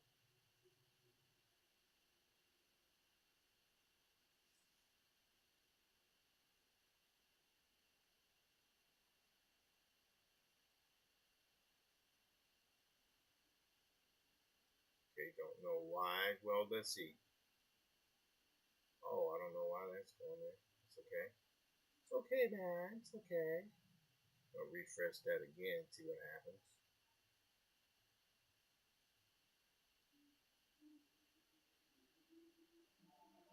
Okay, yeah, so we're back. Land of Living. Okay. We've been going for a little bit today. It's 5:19. I'm going to go for at least another hour and a few minutes. But I need to take a bathroom break because at 59, your bladder ain't what it used to be. I'll be right back.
right, guys. Had to take a bathroom break. Sorry about that. The bladder can only hold so much liquid at a time.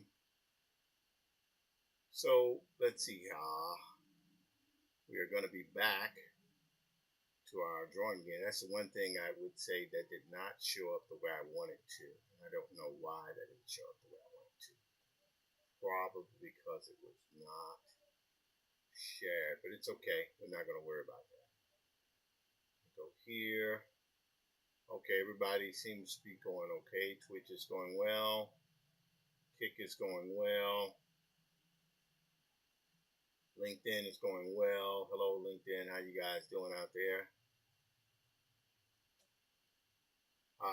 So I did my warm-up drawing lasted a little bit longer than I would have liked, but that's always what happens once I get into it and stuff. And again, these drawings are not. This is just like a sketch, just trying to get a little feel for things here.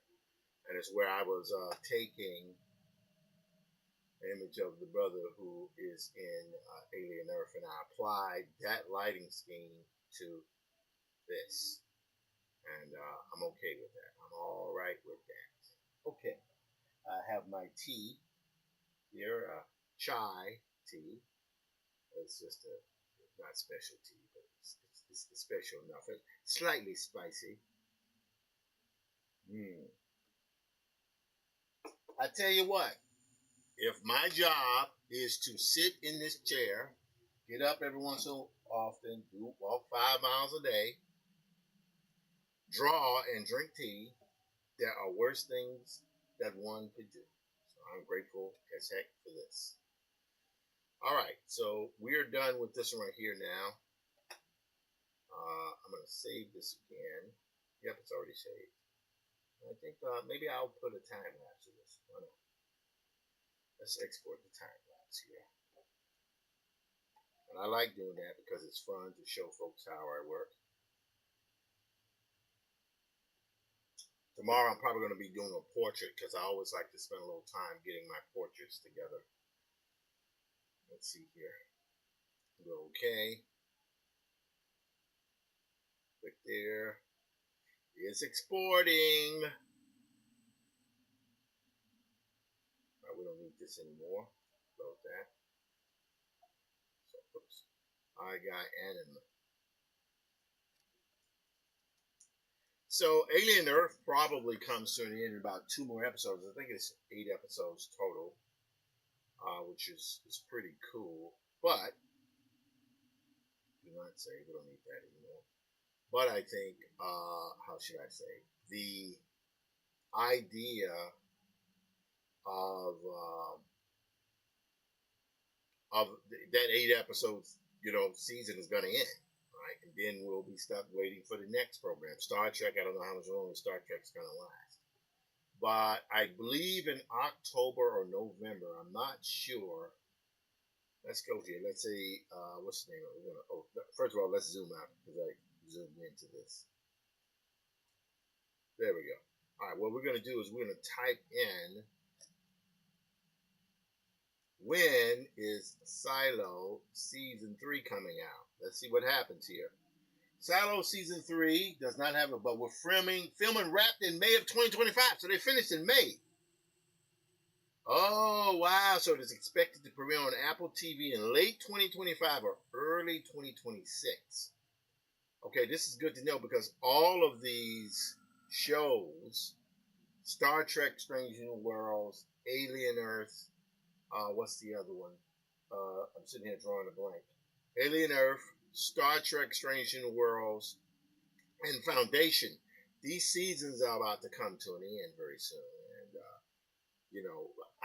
I'm a huge fan of science fiction. Oh, what does this say? 6 months. Silo Season 3 will be released in October this year. I'm looking forward to seeing that if that's the case.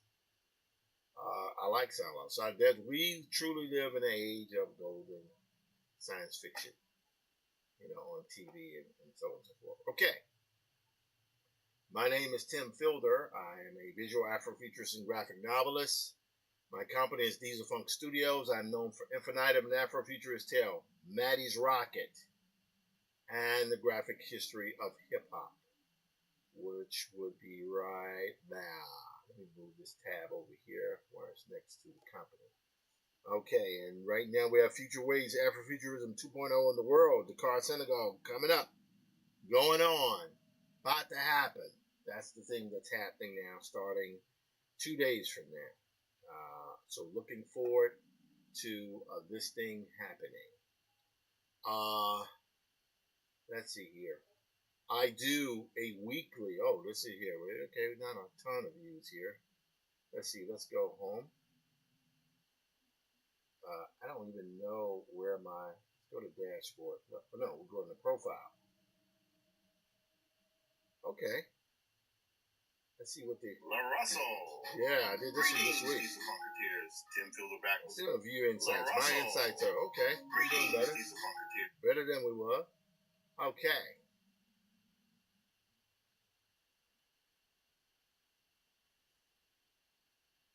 Trying to decide who will be next for my Diesel Funk Dispatch. I did LaRusso. I did Chris Doe, and I'm all for doing big name influencers, big name operators, like I consider those guys to be. However, there are times where I feel it's important that I pull things in, and oh, okay, whoa, what is this? Okay, where the Pencil 91? I have to apologize to you. I did not scroll up. I see your text. Oh my God. It's very respectful. Oh, okay. Well, this is what you can do. I can't work with you right now, Wear the Pencil, because I have to admit I am in work mode and gonna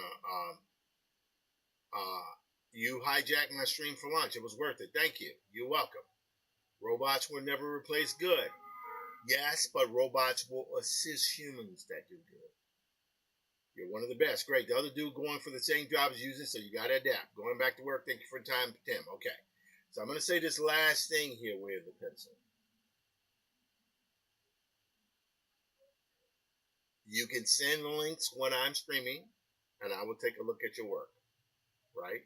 You can send links, and I will take a look at your work, and I will show your work on my stream if you're down with that. I'm trying to do 5 days a week. Starting generally between 1 to 3. I might go a little bit later, but my streams will happen during the day, and I'm willing myself to go from the, how should I say, willing myself to go during daylight hours with my work. So that's what that is. And it can rock. It can rock. It's all good. So yes, separate from that, let's go back to some things I've been thinking about here. Now,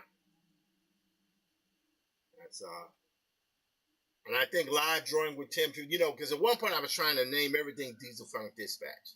No, the portraiture stuff is Diesel Funk Dispatch. The live drawing is live drawing. That's what it is. The vlog, I'm gonna probably rebrand everything so it'll be vlog with Tim Fielder. That's what it should be. Because my company is Diesel Funk Studios, and I'm trying to put everything on the same brand, and I think that's okay. So we will work that out. However, the thing for me that is important, the thing that is very important, is that I keep an eye on what is most important for me. Okay, these horns outside are honking. They hunking. They hunking. Hunking, hunking.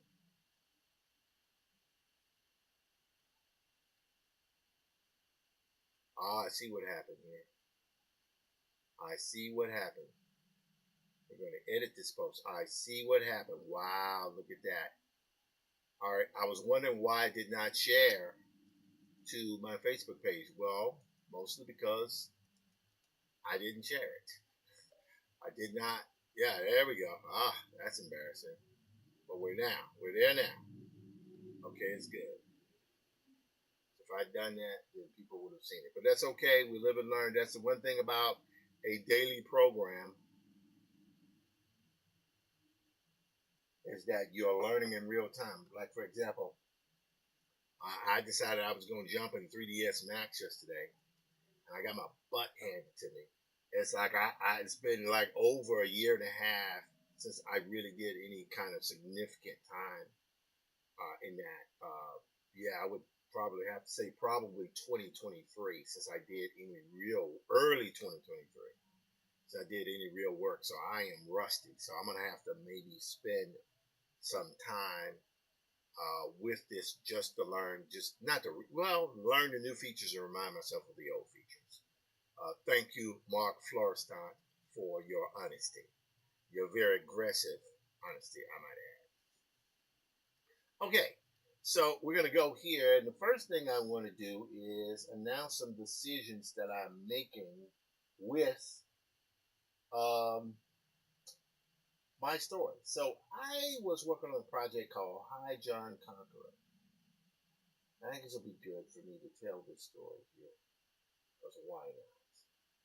Why not? Hi John Conqueror. Here we go. So Hi John Conqueror was my telling of how should I say? It was my telling of the John Carter, Warlord of Mars, but done in my way. Right? I wanted to make an Afrofuturist. I'm a visual Afrofuturist and graphic novelist, and I wrote a detailed treatment. In fact, let me go here. Let me see if I can find this damn thing. Which is someone just sent me a text. Who has decided to send me a text? Oh. Oh. Oh.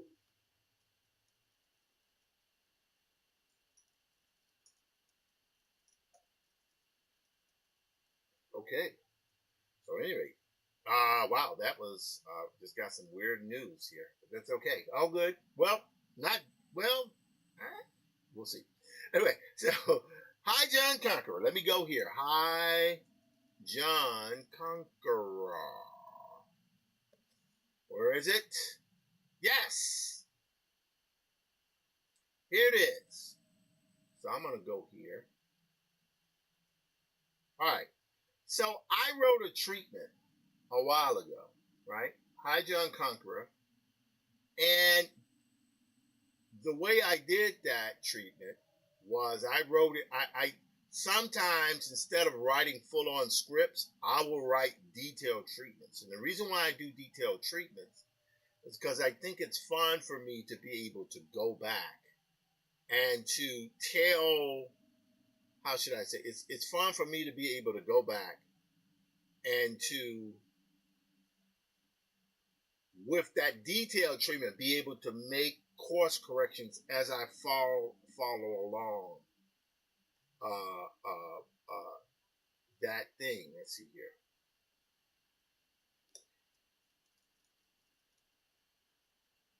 Let's see here.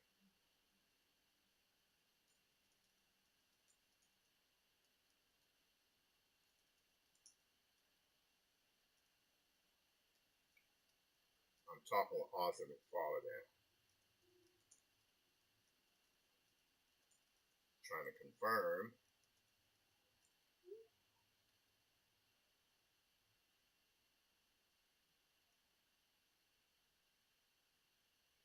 So, what I've done here, as you will see, is I have done these drawings. I've actually broke it down. Here's part 1, prelude, 1, 2, smoking glow, 3, 3 and 4, right? 5. So I have all of the beats broken down into extensive detail. In this particular case here, that's 16 steps, right? Then here, I have part 2, 17 all the way to 32 steps, right? Then it just goes on and on and on and on. So you can see how much time I put into detailed treatments. Is this story perfect? Hell no. But I've done this. But as you can see here, the date on this is August 19, 2024. But the first time I worked on the Hi-John Conqueror here is 5/30/2021. Here is Hi-John Duke, September 5th, 2017. See what I'm saying? So I've been working on the idea of this book for a long, long time. Hold on one second. Let me check one thing here. Okay, God, I was afraid I was saying all that stuff and no one could see the screen. Okay. Hey, man, work with me.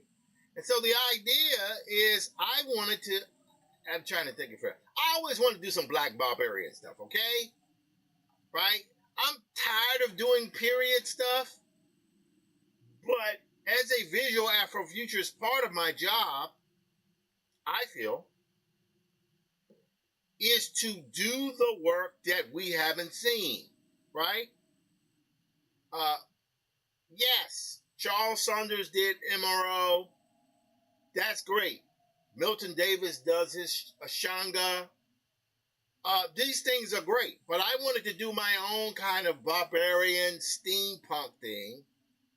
And I did images on this stuff years ago, but the problem is how do you do this work, make a living from it, right?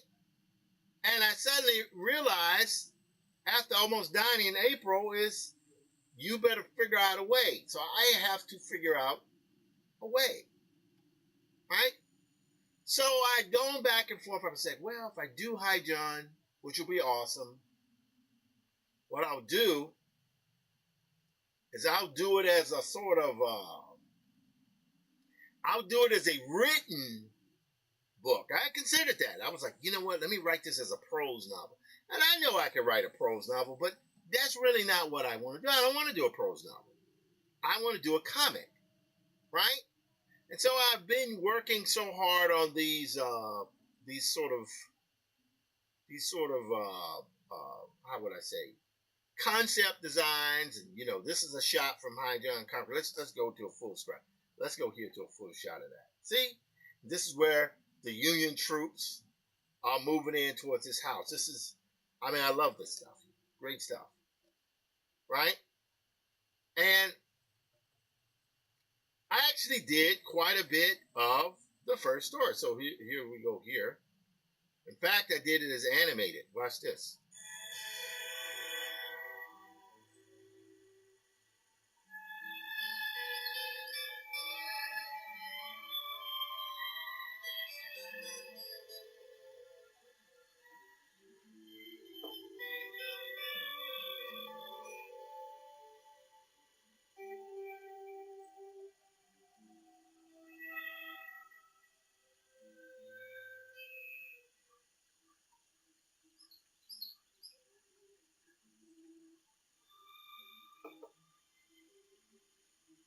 All right, so I was trying years ago to say, man, what if I did this as kind of what I call it was comatics. It's a blend between comics and animatics. You put those two things together, I call them comatics, right?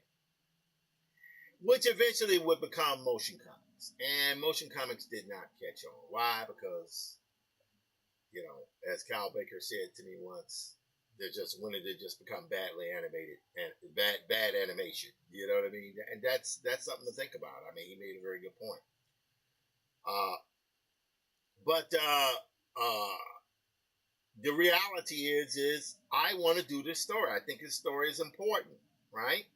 I mean, I'm sick and tired of doing period stuff, but nobody cares how I feel, and I care about doing the work. So I was thinking to myself, man, how do I pull this together? Meaning, there are different ways of telling these stories. So let's go here very quickly. What time is it? 4:24, 5:20, 5:42 Eastern Standard Time. I'll go back here to. This is something that I used in my classes often. I'm going to go here. We're going to go to Scott McCloud Comic Transitions. Now, I think everybody should read Scott McCloud's book. Everyone should read it. However, if you want to do something where you get, let's see here we're going to find it here. Somebody got to have the whole thing online, at least the sequence from it. And Scott, I know you'll probably never see this, but this was a masterpiece of what you did. Here's an abbreviation of it here. Moment to moment, action to action, subject to subject, scene to scene, aspect to aspect, and non sequitur. Now that's pretty good, but the way this right here was I think, is this the one here? No. Yeah, that is the one, but I'm trying to figure out where someone has this. Let's go to images here. There we go. So we'll go here. We're going to go. And this is a very, very helpful thing to not only comic book artists, but comic book writers, but it is essential, I think, or it's very, very important if filmmakers and animators look at this stuff. It's really quite incredible, this sequence here. And it's only 2 pages. I think it's 2 pages out of the entire book. I just need to find it. Here, we're going to go right here. Let's try this. Okay, maybe this will work. All right. Here, moment to moment, right? We go to moment. You see the woman there, and you see her eyes shifting. That happens at a moment. Scene to scene, switching of environments. They can have some connectivity. 2, action to action. He is there, bam. Action 2, he hits the ball. Action 3, the person's running, that's subject to subject, click. So this is very important stuff. If you learn these 3 techniques, you can almost tell any story, right? However, I'm working on multiple projects at a time. And Black Prince it's a combination of 1, 2, and 3, and 4. And elements of 5 and 6. It's all of them together, right? Because it's more of a standard comic book, right? Graphic history hip hop is a lot of not much of 1 and 2, moment to moment and action to action, but tons of 3, 4, and 5 for sure, right? So, do I have enough time to do High John Conqueror? And I was sitting there, like I said, I'm going back and forth for months and months and months. I'm like, man, what am I going to do about this? This is so terrible. I want to get this story out. And the beautiful thing of working with Steve Berry of University of Georgia Press, he's the endowed chair at University of Georgia in Athens, Georgia. But he is his book on the book of Prince Rivers, which is the prose variant of the story we're adapting, comes out I think sometime next year, and it's a big book. Stephen is a Confederate historian. He has or Civil War historian, I should say. He has a unique level of knowledge on the subject, and this has been. I don't even know if he is aware of how helpful it's been to do Black Prince, because it's informed a lot of the granular detail in High John Conqueror, because High John Conqueror takes place in the same kind of time modality, right? It takes place during the Civil War era, even though it has all these other science fiction elements in it. So it's been nice to see, Steve is an expert on military maneuvers, the battles, the weaponry they use. I didn't think about it. There's specialized cannons that they use that had to be moved by railroad track. Absolutely insane stuff, right? That actually happened. So, one of the things I hear is, while I'm rolling through here, I'm just looking at how, what's his name? Dave Gibbons, who's a master artist, worked on Watchmen, and also did a lot of his stuff. So anyway, I won't go here. So I would encourage people to go to Understanding Comics Transitions by Scott McCloud. Very, very useful. You should get it and pin it to your tabletop. I think it's great stuff. At any rate. So hi, John Conqueror. I was thinking about it. I was like, well, man, how am I going to do this thing and not kill myself?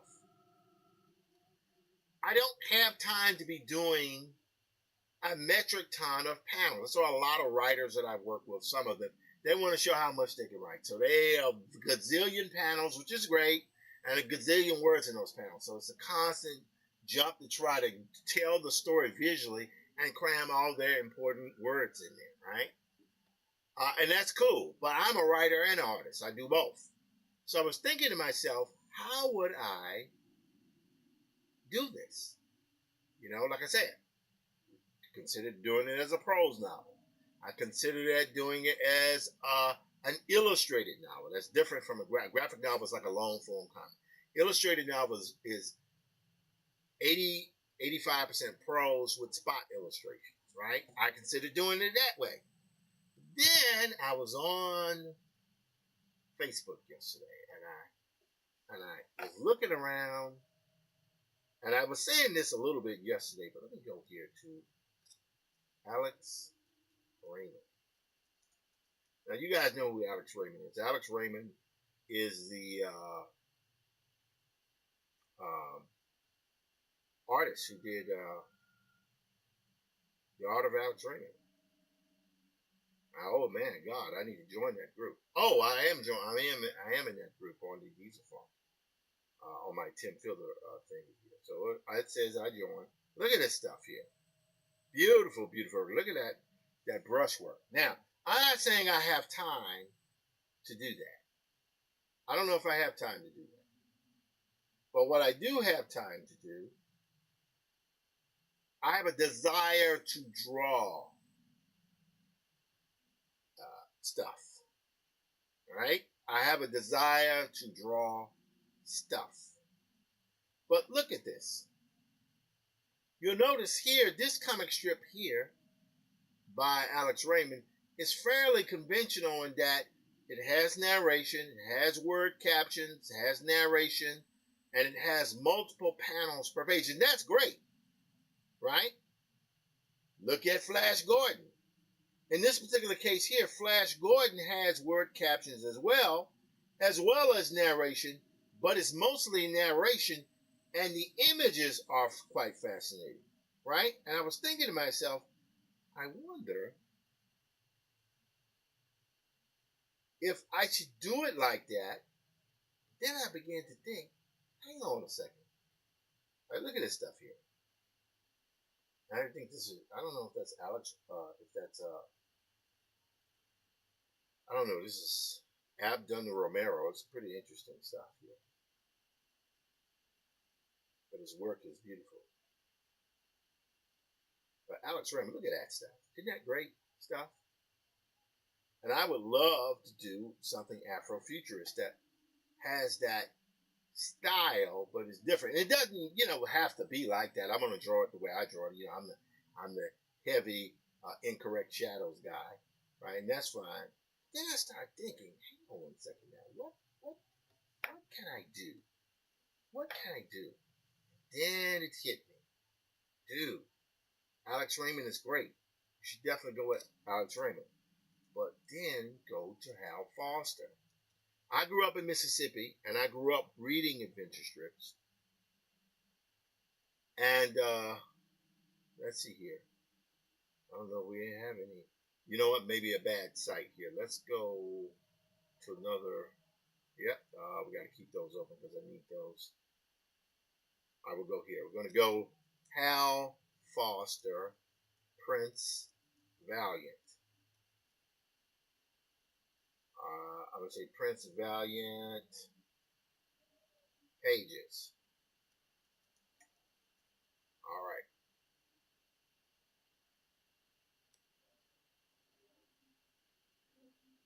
We're going to go to images.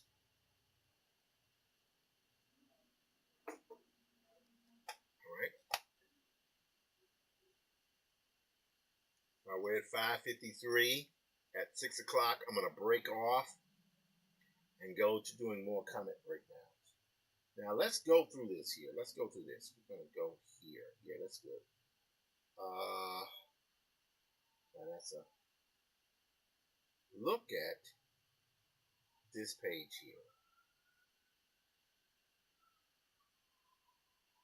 I'm gonna zoom into this. It's probably low resolution. Oh no, it's pretty good. Look at that. Wow. All right, look at this. There's no written dialogue in this. I mean, there's dialogue, but there's no, how would I call it? There are no word captions. It's all just narration, beautiful illustrations and narrations. And I love Hal Foster. I am in no way able to draw as well as Hal Foster, but I don't need to be able to draw as Hal Foster. I need to be able to do what I do. And I'm looking at this stuff. Look at that panel there. But he's telling the entire thing through images and narration. And often those images, they are not moment to moment. They're mostly scene to scene, right? Or subject to subject. That's incredible. Look at this. Look at this one. This is one image. Look at that. One image that tells an entire story with just a little bit of dialogue. And that's pretty awful. Awesome. Not awful. Awesome. Awesome, I meant to say. Okay, look at that stuff. So that's what I've been thinking. I've been thinking to myself, you know what, man? You could do High John Conqueror like this. Let's go to this page here. Let's go here. Look at this stuff. See? No word balloons. Just all narration. Sometimes with beautifully done illustrations. Right? And I'm sitting here thinking to myself, hang on. I can do High John Conqueror like that. Why? Because I did do High John Conqueror like that. I just was going back and forth. Oh man, I don't know what I want to do. Oh man, it's got to be this. It's got to be that. Shut up. It just needs to be done in a way where you can finish the work you're doing, right? It can have the flavor of what you're looking for, right? You can see here I've done a ton of stuff, a ton of drawing on this. See? So the idea is, of course, is I would, I don't know if I would do it like toned. I'm thinking black and white, with some stuff in there. I don't know. It's something to think about. But the reason why I'm showing this is because if you look here,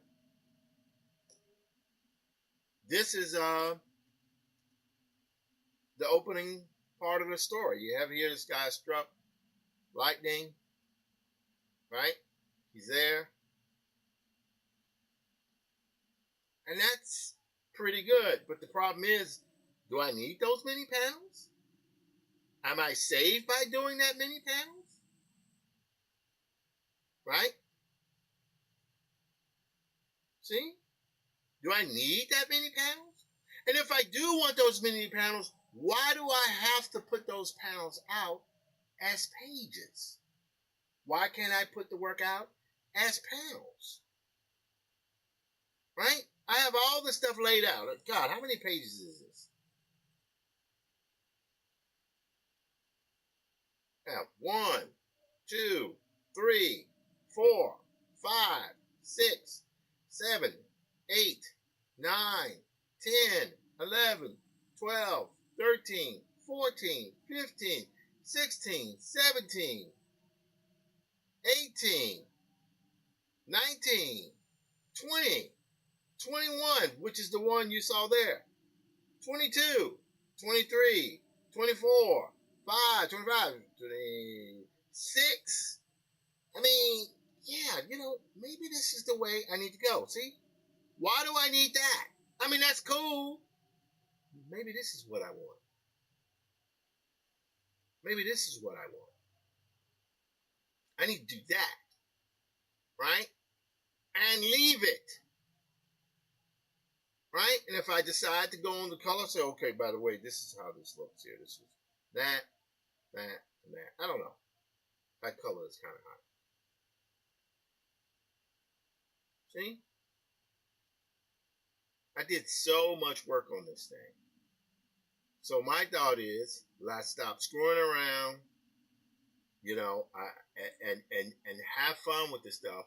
So the plan is not immediately because I need to work up a buffer for sure. The plan is maybe I might have another turn of events, but right now my feeling is let's do Monday, Maddie's Rocking. Tuesday, High John Conqueror. Wednesday, Maddie's Rocking. Thursday, High John Conqueror. Friday, Maddie's Rocking. And that is what I've been thinking about doing. I've been thinking about doing it in such a way where there's some people bought Maddie's Rocket, book one, they bought it, right? But a lot of people did not buy Maddie's Rocket, right? Because I didn't push it. I pushed it, and it worked. It got me my book deal for Infinitum. It was one of the things that led to it. So when I circled back around and reissued it, it was pretty good. So I'm sitting there thinking to myself, well, hang on, man, you got an entire book of these things. Maybe focus on doing book two, right? And reissuing one panel at a time, Maddie's Rocket on Monday, Wednesday, Friday. I think maybe that's something can work. Anyway, that's where I am on that.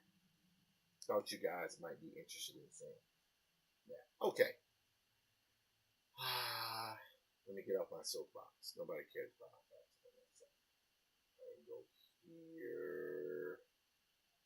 Let me go here. Let me go here. Nope. Gonna go back here. Comment. All right, here we go. Comment. Comment breakdowns. We're a little bit far into this now. All right. Close this out here. I mean, I could do my own version of this for sure. I certainly could. Look at this stuff. Look at this stuff. Gorgeous, gorgeous work. You know.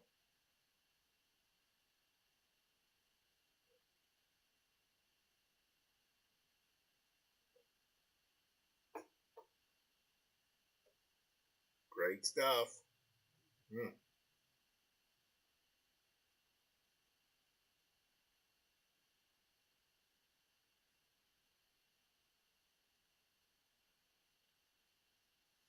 All right. Enough of that. I had fun with that. This is the Black Prince. This is the work we did today. Must have broken down another. So we're in chapter 4. There are 5 chapters in this book. And right now we've begun on the start of chapter 4, which is a fairly long and significant chapter. I'm going to go here, save. See 602. Okay, so now what we're going to do, we're going to go back to Photoshop. Again, huge thanks to the people at Adobe letting me use Photoshop to create this work. I'll be bouncing back and forth between Photoshop and different things here. Okay, here's my pen. Let's have a quick review here. And this is good while I'm doing these breakdowns. It actually allows me to be able to circle back to what I'm doing here. So I'll go here. Sorry, whoops. I mean to do that. Okay, so we're zooming in here. So this is this page here. And some of these things I'm going to have to refine again. I'm working quick, fast.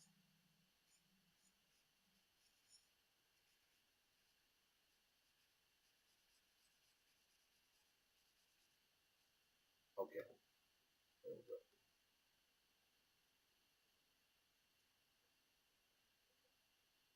So I've been made to understand that there are people who are watching this stream and they're just lurking. but they don't come into the room or anything. And that's I've had to learn that's okay because I'm just learning this stuff. I'm thinking, well, man, nobody in the room, then nobody's watching. It turns out there's a metric ton of people. Well, maybe not a metric ton, but there are several people who are watching this, but they don't have time to engage, but they do have the time for it to be in the background. Hello, Peaceful Shades. How you doing? Nice name. But they have time to, they can see it in the background while they're working. They can do that. And that's pretty cool. Anyway, so here, I'll go back to the page before. What's happening there?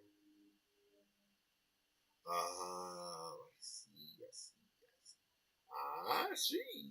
So we're going to go here. We're going to Command E this guy here. So again, we have my borders, my frames.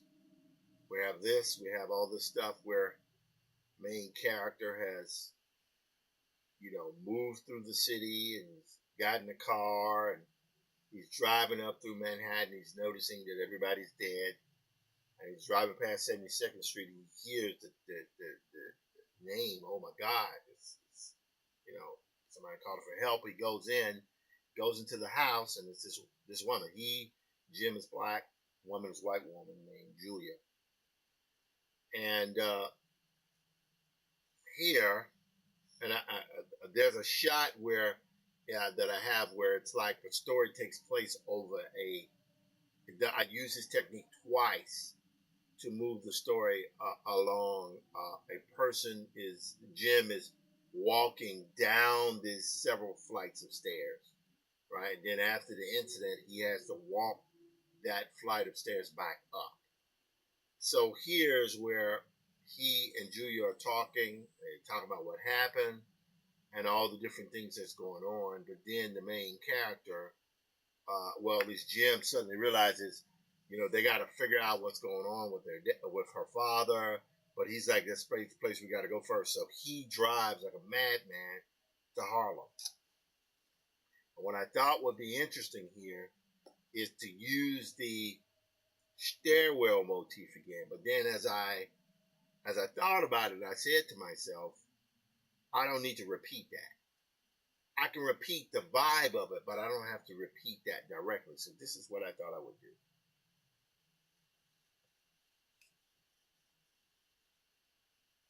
So I'm going to erase this here. Okay, good. Pen is working fine. Now, Madison Avenue, late afternoon. This is great. The reason why, when I broke this down, this like page 58 exterior of Madison Avenue, Harlem, late afternoon. That's not in the book. I am doing that, right? In 10 minutes, they were flying to Harlem on the wind. The Stutz, which is the car, rose and raced like an airplane. Okay, let me see here, because I never looked up the word Stutz before. Oops. Let's see what in the world a Stutz is. Stutz.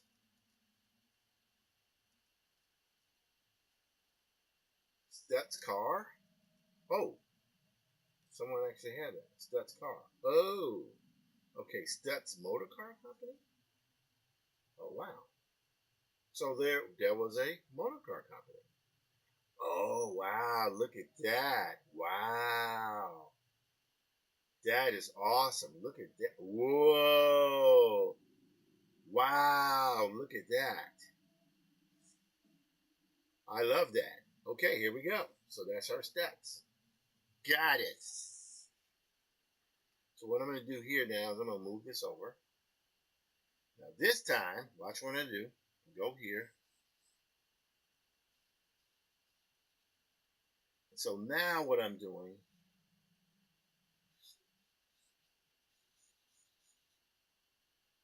oops, didn't mean to do that.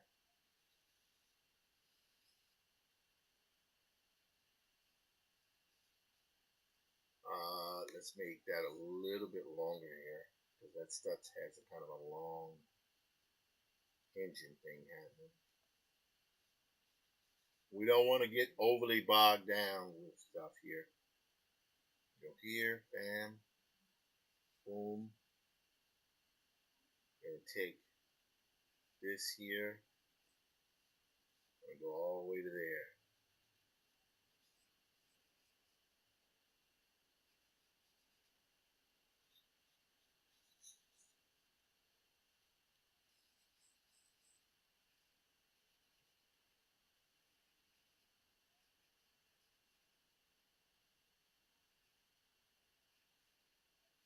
All right.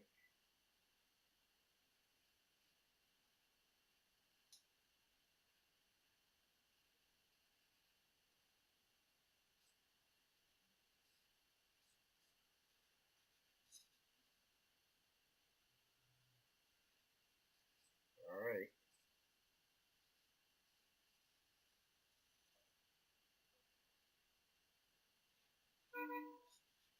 There we go. So now I'm going to reduce this down here.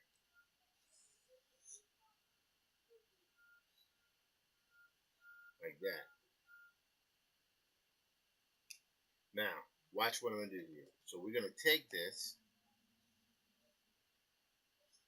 A few dead bodies there, because you got to have dead bodies in the comment. Let me tell you. Got to be plenty of dead bodies, man. Plenty of dead bodies.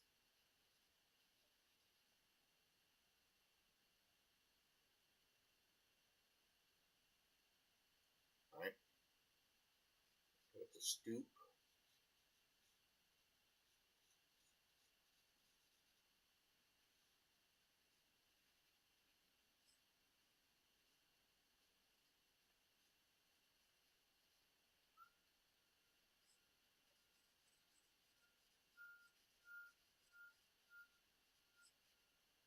All right. Now watch what I'm going to do here. So, a New York City brownstone.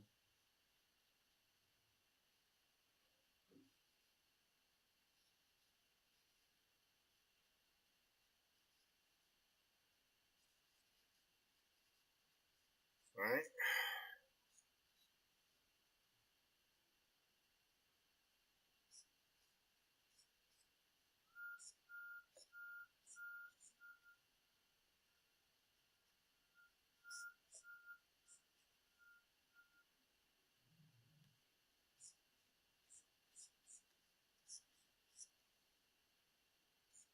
Okay.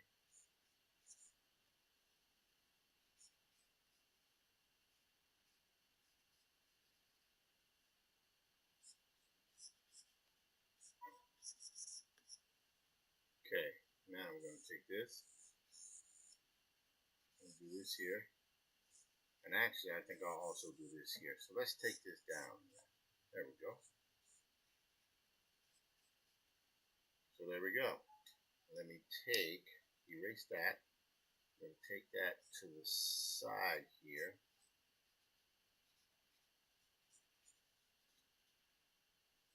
I'm going to go right there. Now I'm going to put a smaller building here.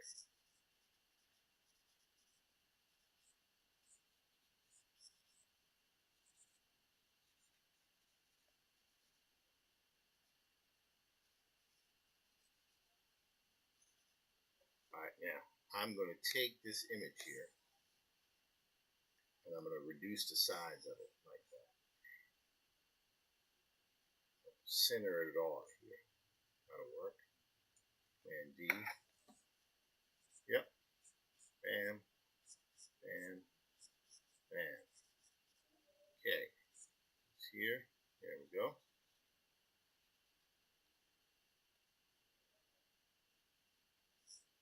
Right there.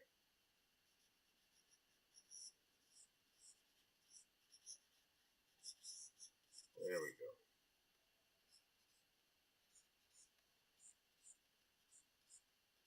Again, this is all sketchy. It's not designed to be tight. It's designed to tell the story.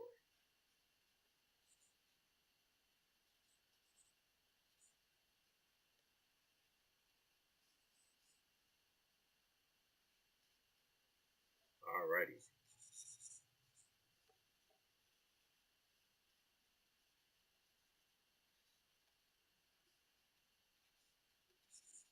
Okay, there we go. So now what happens, here's what we're going to do. Watch what I do here.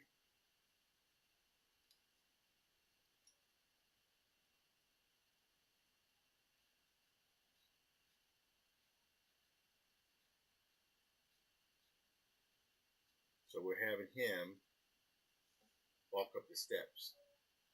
Then we're going to have him here, kind of moving through.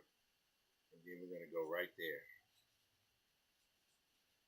Right? So that story, basically, on this page is designed to function as this. Here, here, here, then on to the next page. Got it? That's the way that works. Yes. All right, so we got that down. Now,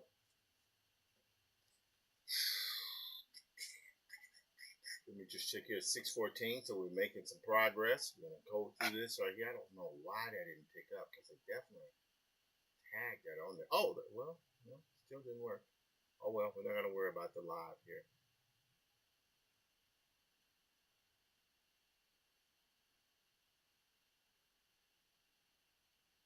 Oh, I know. Let's go here and let's see what happens.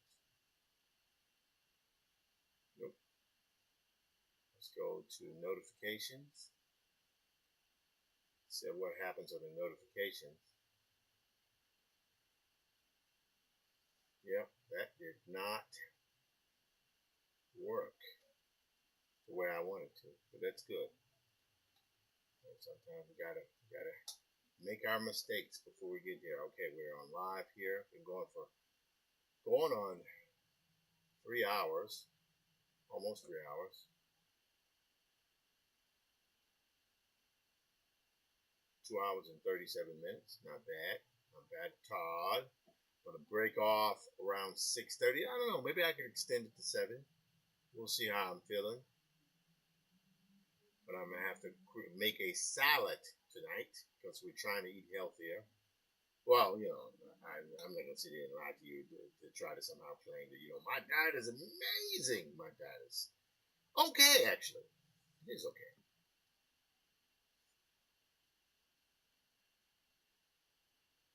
Okay. Whew. All right, let's go here. So we see how our stats look. I didn't even know stats was a car, but now we know. So we'll minimize that. All right. They took the turn on 110th Street, which is here, right?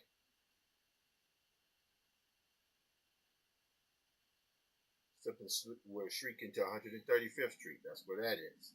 He was gone but a moment, right? So that's it. He was gone but a moment, right? Right? Sunset, front of tenement houses. She did not look. You have lost somebody. I've lost everybody. Who is this? Hang on 1 second. I know you guys can see that.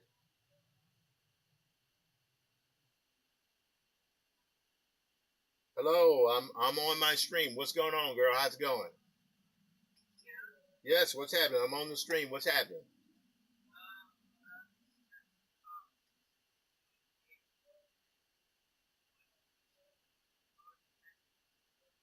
I thought you said we were going to do the salad today, girl. Yeah, how far are you away? Okay, good. So you got about another 30, 40 minutes before you get home. Great.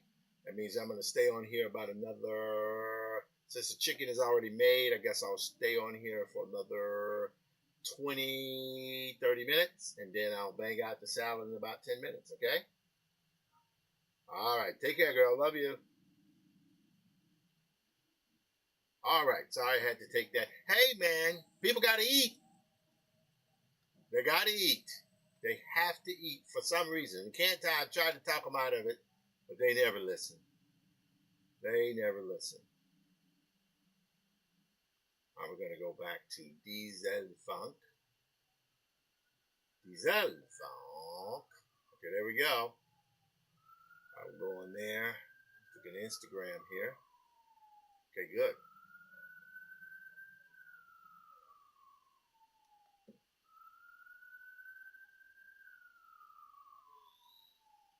So we got that there. So,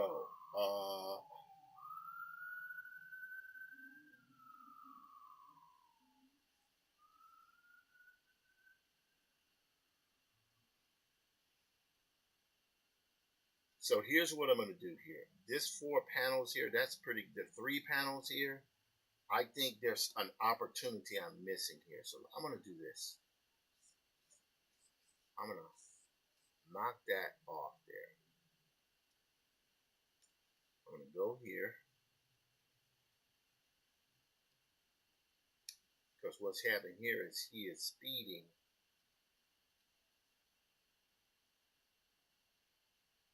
Actually, hang on one second. This is going to be a little interesting here. Let's do this. This is the reason why breakdowns, if you do them over the course of a period of time, you can see things that are missing. So I'm going to go here where he streaks in to right there. He streaks into the parking lot. Great, got it. And here,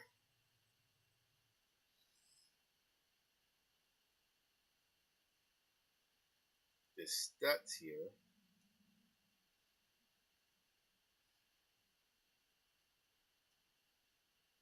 There we go.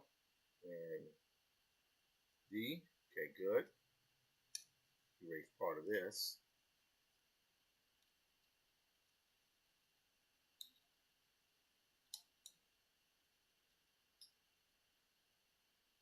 All right, pin. There we go.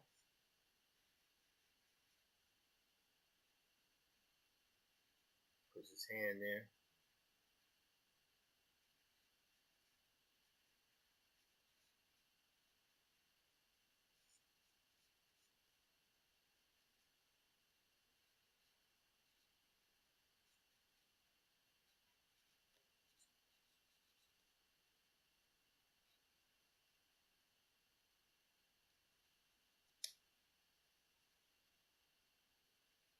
All right, this is the woman here.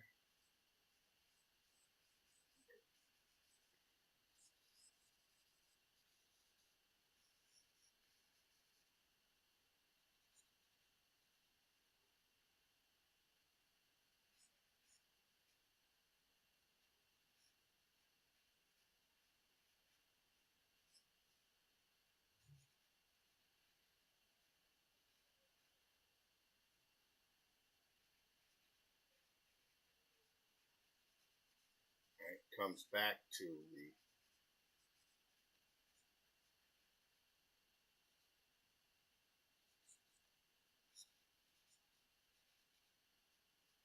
okay. All right, so what happens here, he stops the car, he gets out of the car, he disappears for a moment, and then he comes back to the car. But what I need to do is I need to take this here, get rid of this. I need, oops, get rid of that, and I need to move this over one. Yes, yes. Now what I'm going to do, I'm going to take this delete, and I'm going to have the lady in the car here by herself.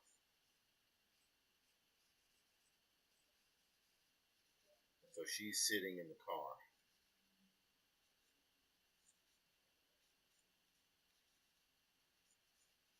Yep.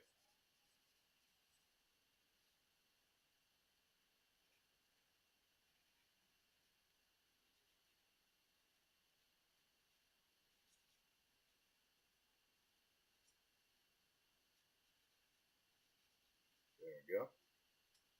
Get rid of that. All right. Now watch this. And now I'm going to take this sequence here and get rid of some of this. Whoops. get rid of this top here because we want to keep the layout pretty much. Now we're going to go Command T. Now we're going to go just like that. There we go. See? So we now have 4 panels on the bottom. So I can extend this up.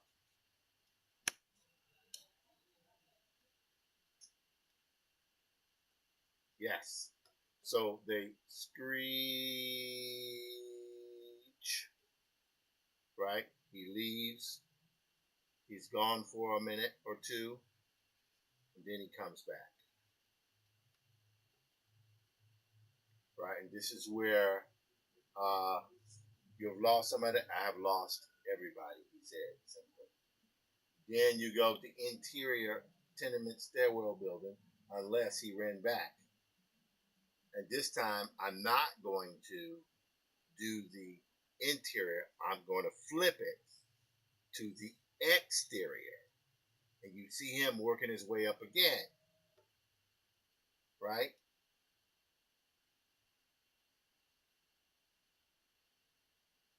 Right? And so I can take this narration here and move that in there. So this is this is how you have to do it. This is how you have to do it. It's actually a fun process if you're not worried, if you are flowing through the work without suffering through the work. It's just what happens. You can do that, you're all right. Refresh that again here. Yep. We're going good, going good, going good. All right, LinkedIn is still rocking. Let's go click here a little bit.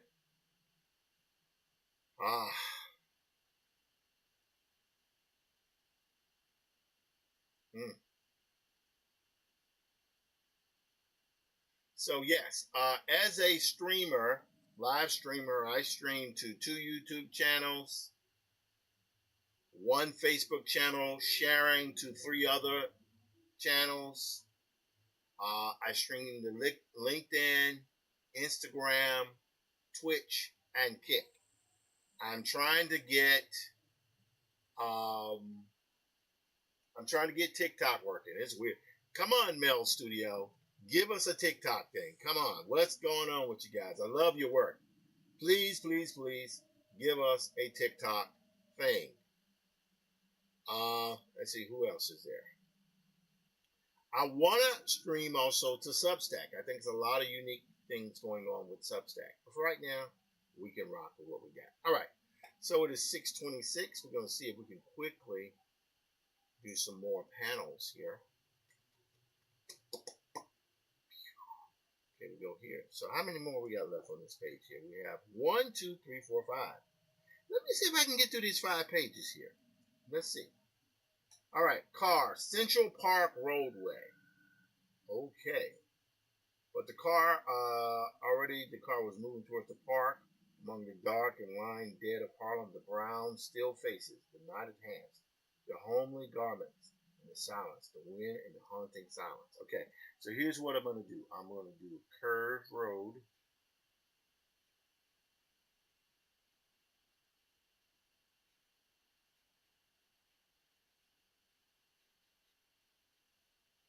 Right? I'm going to put trees. This is the Central Park Roadway.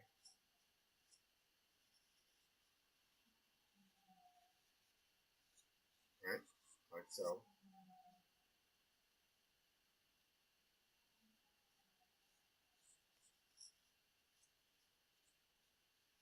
And I'm going to put panels here.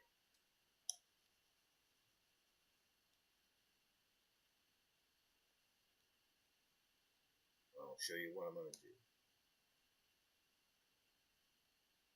Alright, put a panel here, panel here, panel here, and a panel here. Dead bodies, 2 dead bodies. Dead bodies I'm going to put there.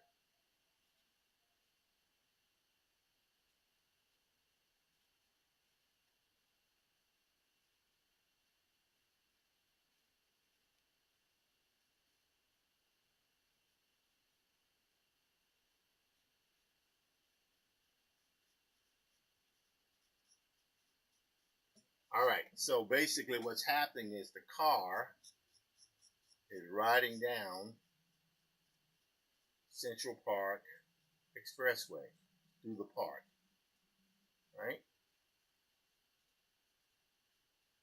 And what they're doing is they're driving.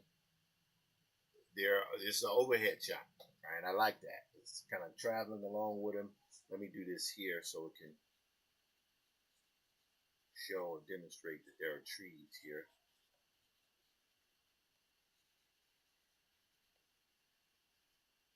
Okay, good. All right, cool. So they're riding down the road here in Central Park, so that's good. All right, now exterior, Fifth Avenue, nighttime, out of the park and down Central Park, they whirl. Okay,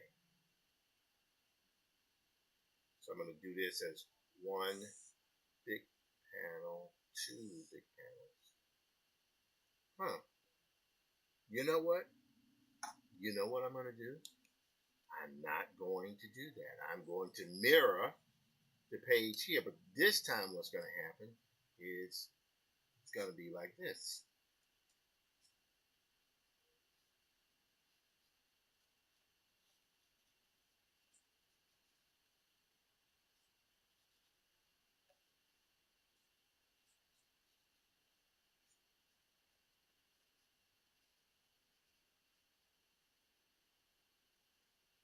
Right?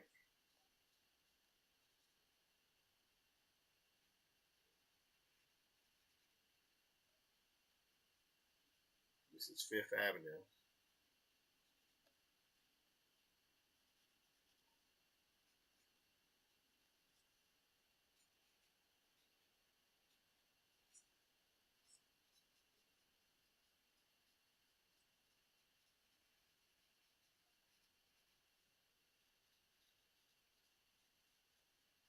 All right. Put a sidewalk here.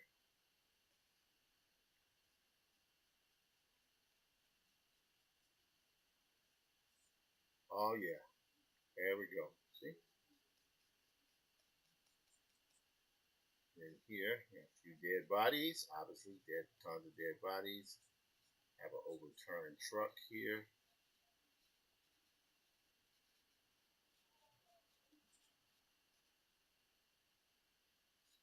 Smashed up. Oops, no. On a smashed up car here.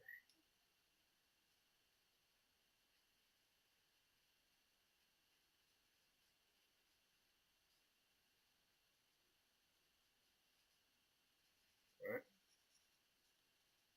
Dead bodies everywhere. But then we have our people here.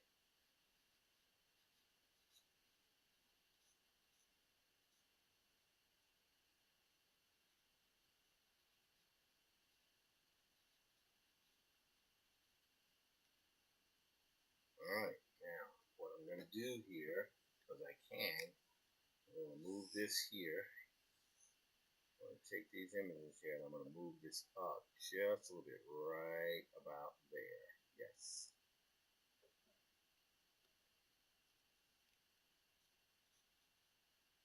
Alright. Alright. Dead bodies, dead bodies. Okay, so that's good. So you see what I said? So what we have there, we have that. Now, I'm going to take it up here. Watch this. Dead.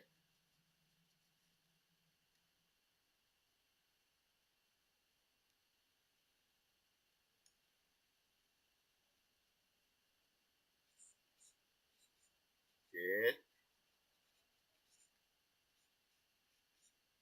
Dead. And there we go. Yeah, I kind of like that. Okay, good. So I think we're good there. We're good there. So we have this page here. Let me put one more right there just in case. All right. I'm going to make this a little bit smaller here because we can. Command T.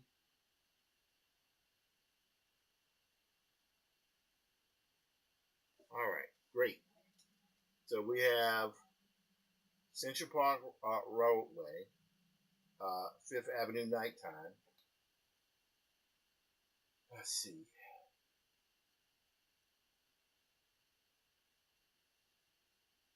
Okay. Here's where it's going to get interesting. I'm going to take this here. Add this car again.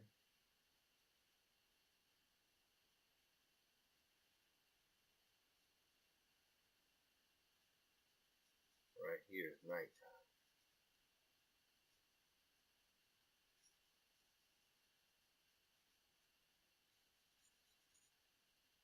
Right?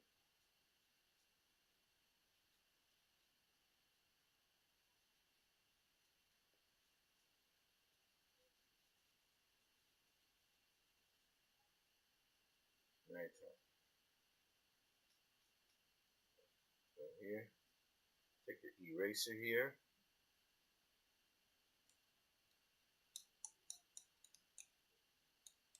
Okay, so they're driving during the nighttime. Right?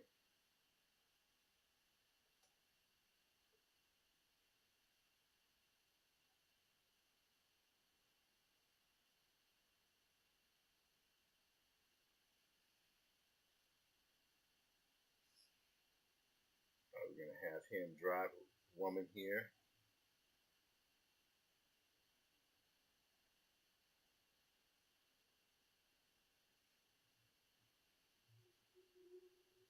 The guy driving.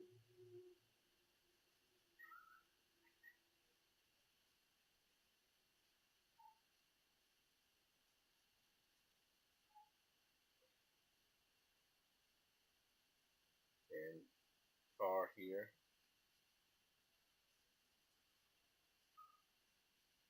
And then go here to the Metropolitan Tower.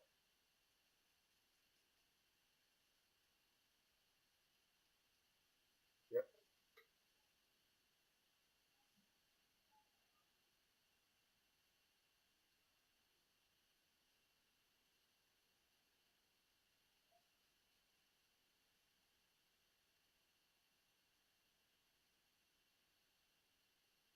Matter of fact, I'm going to do this. It's going to be a little weird, but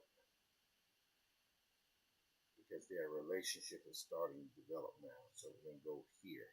This he's driving there. Okay.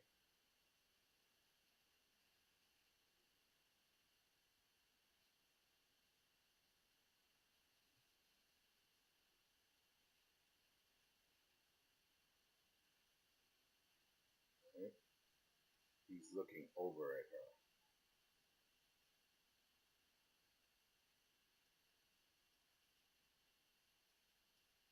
But she's looking ahead.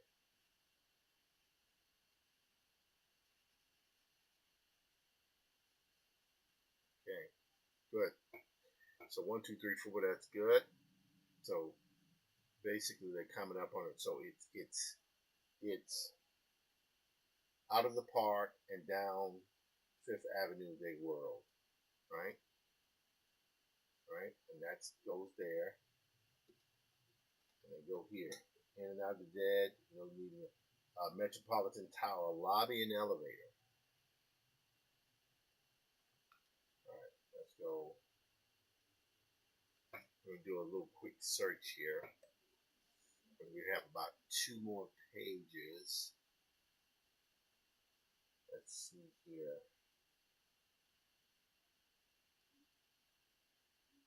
We're going to go to Stutz again. And go here. We're going to go Metropolitan Tower, NYC. I'm going to go images. There we go. Yes. Get that iconic thing here. And we want to go Metropolitan Tower.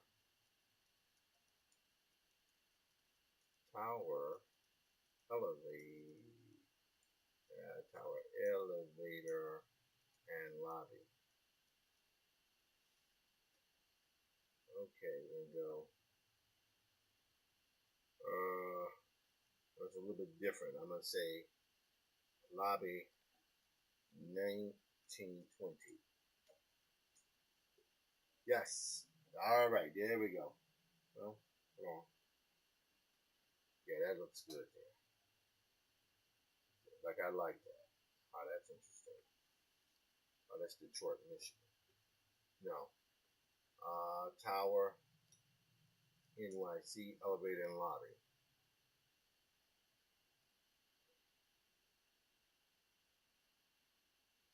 Right there. Yes, that'll work. Maybe.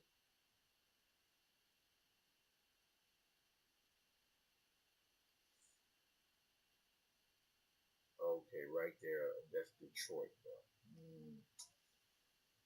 Uh,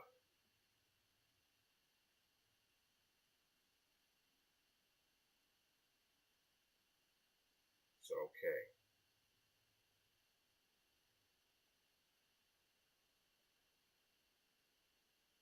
Tower interior. How about that? Let's go here. So what I'm doing now is obviously doing quick research. Oh, look at that. Wow, look at that. That's interesting. Oh, look at that. That is nice. Wow, look at these shots here. This is good stuff. This is good stuff. So I can actually use this kind of thing here. So let's go back here 1 second. We can go Metropolitan Tower interior, lobby, and elevator. So what I'm going to do here,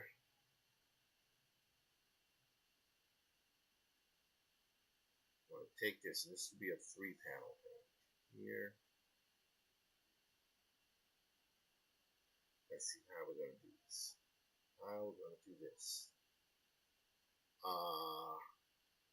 Let's see here.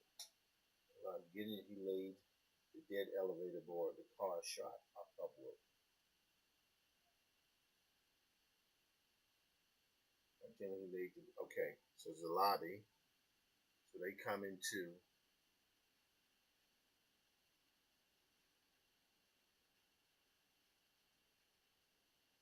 a woman.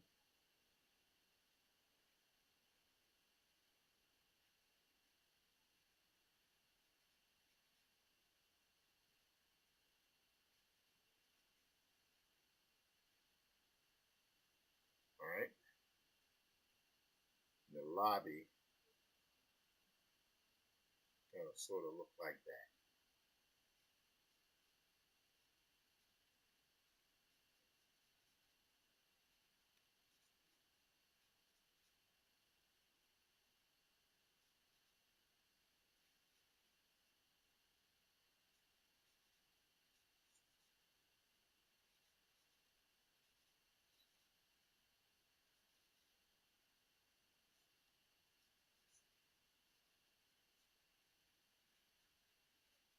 Okay, there's the lobby.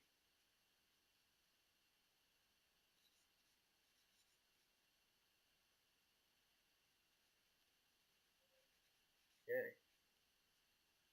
All right, again here.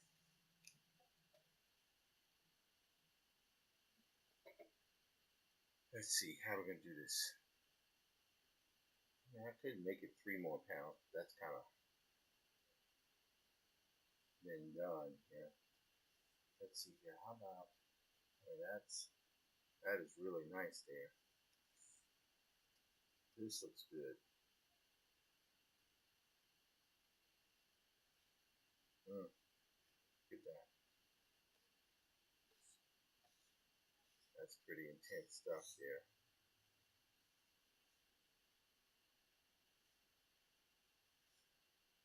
Let's see here. I'm at 6:43. Been going for a while now. I do want to finish this before I cut off though. So let's think about it. They're coming in. They see a they see a. Sorry, cut this off here.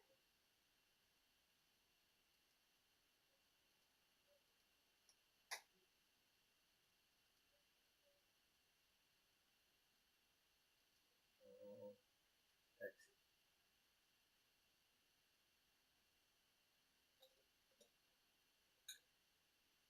Woo, boy, was I rusty with 3ds Max. Man, you forget where your files are. You forget where your buttons are. It's pretty crazy. Anyway.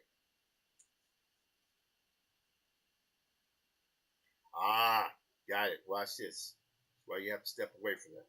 So we go here. The woman.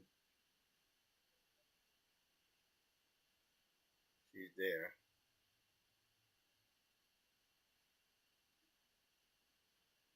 And the guy's behind her.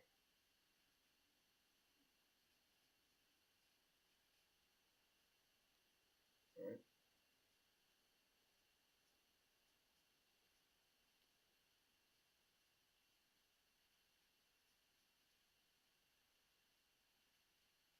All right. So she's a little startled.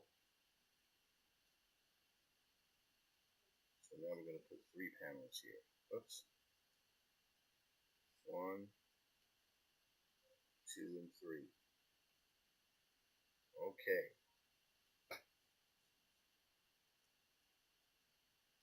Here.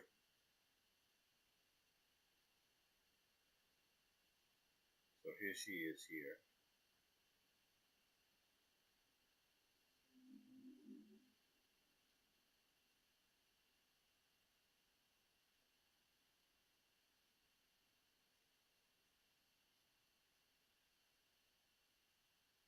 Right? And here he is here standing next to her.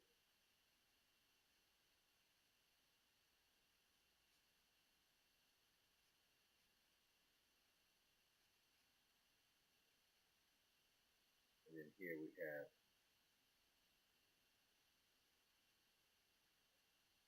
the dead guy in the elevator.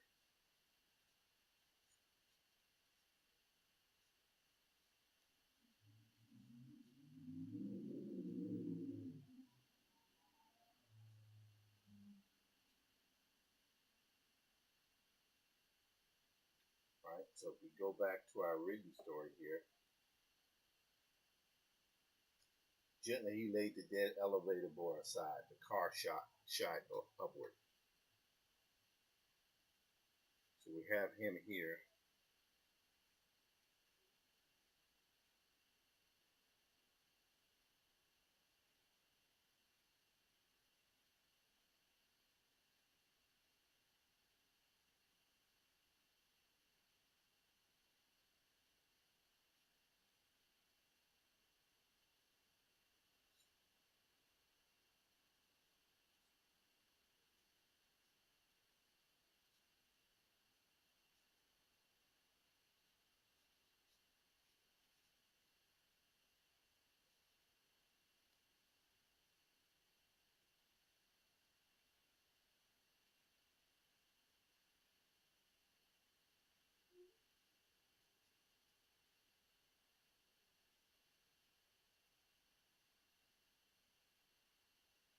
All right.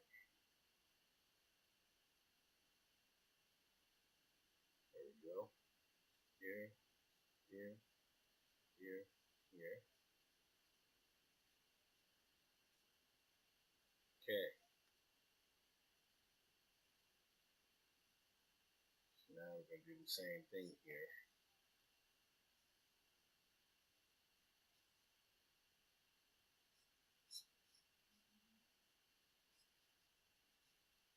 So we're going to leave this open here. There we go. And that open too. And here, the line.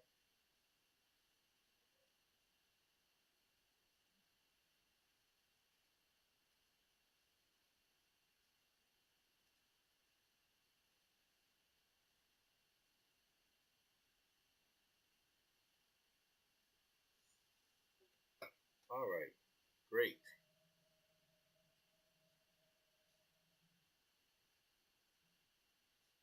All right. So they walk into the hotel lobby. I mean, to the Metropolitan Tower lobby. There's a close up of the woman shot. She sees a dead body, and the guy is with her. So they walk up. They see the guy in there, and then he moves his body, and then he leaves there, and then they're on the elevator going up. Okay. Penthouse. Okay.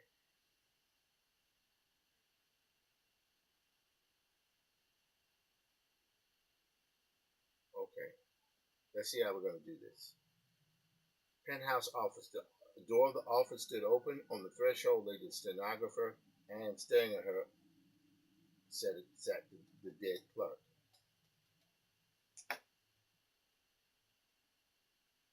Okay. This is what we'll do. This. And let's move this up a little bit here. This will be good. And quick, but build the tension. Okay. That. Now we're going to do this one here. Yes. Yes. See, the reason why I like doing this type of stuff, this is a serious moment to moment practice. It's like they're in the lobby, they close up in the lobby, overhead view of them walking towards the elevator shaft with the dead body there. They move the dead body out of the way. The dead body's there, they're in the elevator. Door of the elevator, right? And then the door's open.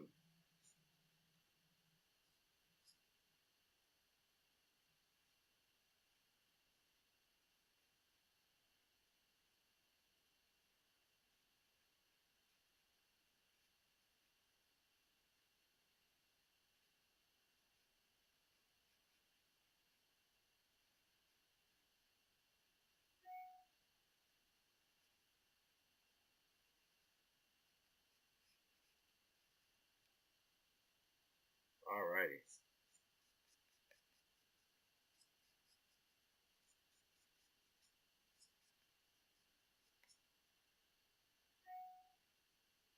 Okay.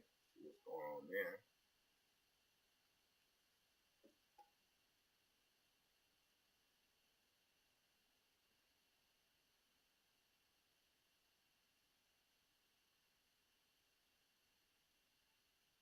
Okay, let's go fine.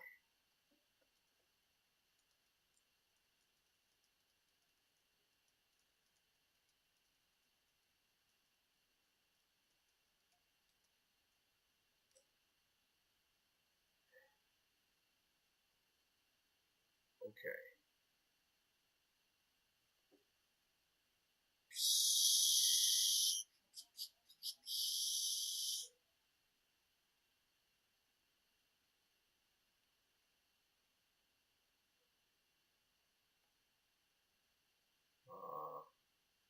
Uh-huh. What is going on here? All right, we're good. We're good. I ain't worried about that. We're working the rock. We're rocking and rolling. All right, so the door's open, right?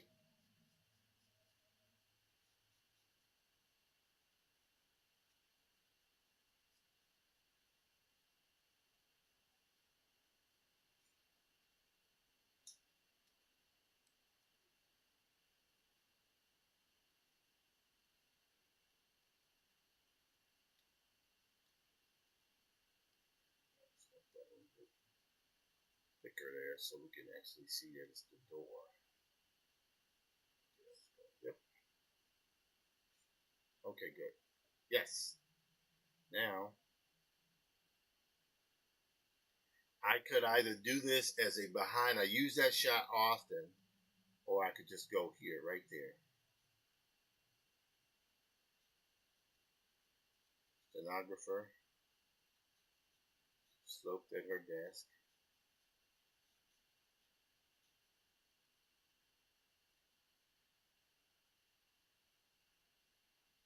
Then the couch here.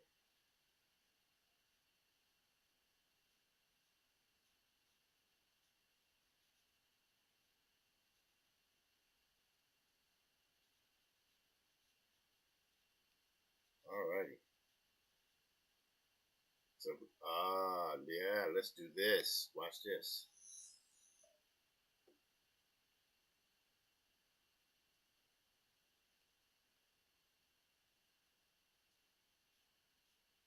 This pillar here. Pillar here. All right.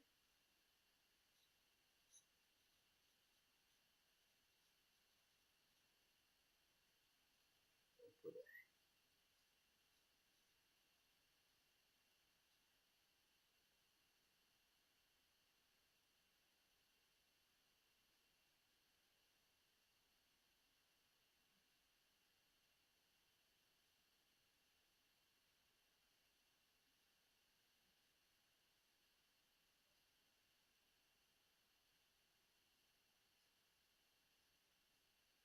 All right, this is the lobby here.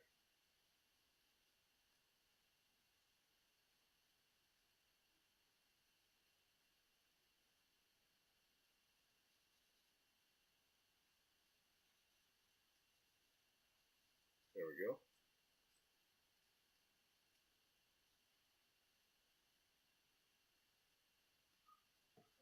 Okay. I'm going to hit save on that. So now with this, and it is now 6:54, I can honestly say we are a number of pages in terms of breakdowns here. Look at that. So that's 1, 2, 3, 4, 5, 6, 7, 8, 9, 10, 11, 12 times 2 gives us 24 new pages. We can do this 2 more times. We will be another 50 pages in. It will put us very, very dangerously close to the end of this guy.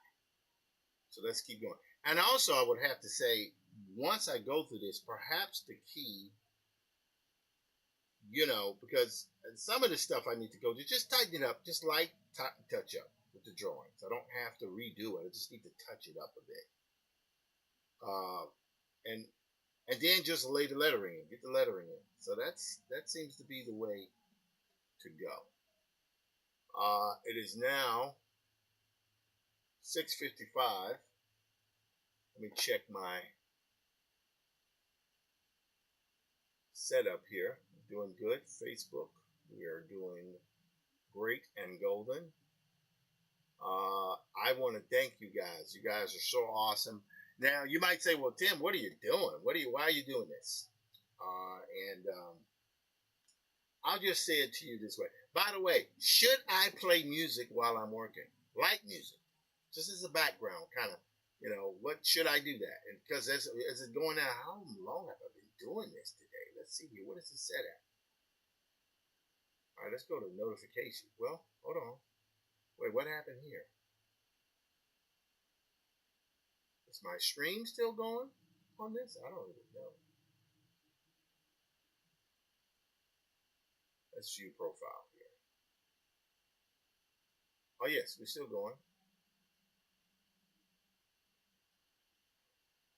Yes. I've been going for 3 hours and 18 minutes. Okay, good. We're still rocking and rolling. This is good. I like this.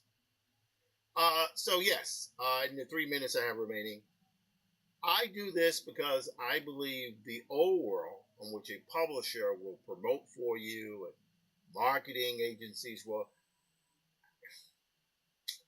they'll do it, but they're not going to do it for every book. And when we're saying they're not going to do it for every book, I'm saying most publishers, big and small, will not expend a lot of energy promoting the books that they've signed. Right? This goes the same in the music industry, right? They have a certain amount of money that they could spend. They could make deals. If 1% of those books blow up through some sense of magic and luck, great. They will then decide maybe a small number moving forward of what they're going to pour their marketing dollars into. This means the rest of those books, they're not going to do so well. They're either going to tank or they won't make their money back. Let me clarify.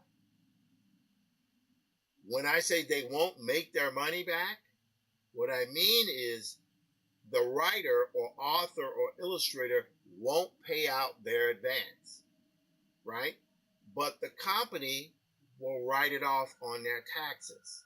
So in theory, they don't lose a dime. They get all that money back, right? But the author is still left there having to pay themselves out. Now, that's okay. That's the game, because what you should do if you get a deal, you need to be trying to use that deal to win the fame game. My second oldest brother got me straight on that. Infinitum has done all right. It was no New York Times bestseller or nothing like that, but it had good word of mouth and good critical acclaim.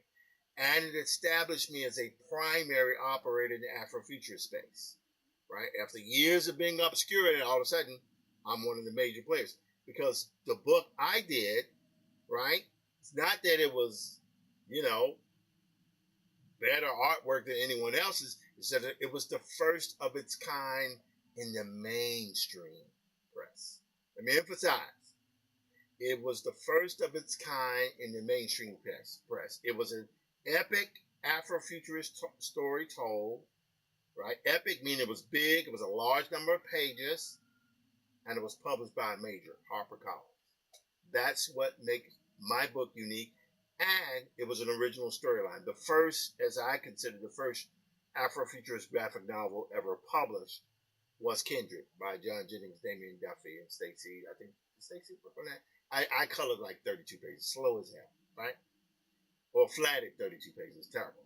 Anyway, that book came out. That was the first of its kind, right? In my opinion. There are plenty of other independent Afrofuturist things that have been done in the comic form, but never big graphic novels. So Infinitum was the first of its kind with an original storyline. Some people could dispute that. If I'm wrong, I'm wrong. But from a big major, I don't think I'm wrong. You might have people that publish stuff independently, but not from a major. HarperCollins wasn't publishing. HarperCollins, Simon Schuster, Penguin Random House, they were not doing this kind of stuff. Black Panther changed the game for that. Now, I believe we are no longer in a period where conventional PR can work for a publisher, for an author. I don't think it works anymore. It works a little bit, but okay, so you can get on the Colbert Show if you really break. But Colbert Show is going, they canceled that show. So what does that mean? That means the old way. No one watches network television anymore. People barely go to movies. I love Tom Cruise, but man, if I bought his movie online. I paid $20 for it, thinking the whole time, man, if I had gone to a movie to see this, I would have had to pay $25 a pop for both of me and my wife for our tickets. Then I would have had to pay for popcorn, soda, which is another $30. So you're talking about easily $100 a day just to go see a 2-hour movie. In the case of Mission Impossible 8, a 2.5 or almost 3-hour movie, which was good. I had fun with it. I enjoyed the movie. I thought Mission Impossible was Mission Impossible. Anyone who goes, man, we're going to see The Godfather. No, they're going to see a fun adventure flick with geopolitical overtones, thriller, great performances, and Tom Cruise scaring the hell out of us, saying, "Oh my God, this guy is crazy. He's gonna die." That's all. He is Charlie Chaplin, Buster Keaton, and Jackie Chan mixed together with a a form of a very great actor who has apparently superior sprinting ability. So that world is still here, but that will never be the center of the world anymore. The center of the world. More people watch YouTube than any other platform. Netflix, 150 users. YouTube, God, let me do a search here. I know I'm going to shut this down in a moment here, but let me just see this here. Let's go here. I guess I'll go. Let's go. Yeah. Well, we'll go to our desktop again. We'll go here. Let's go to.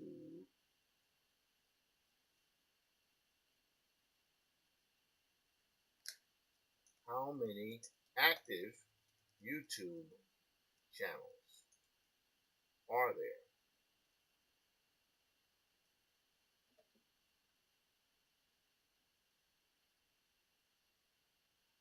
Okay, there are over 114 million to 115 million YouTube channels globally, with a more specific estimate around 65 million active channels uploading at least one video per month as of early 2025.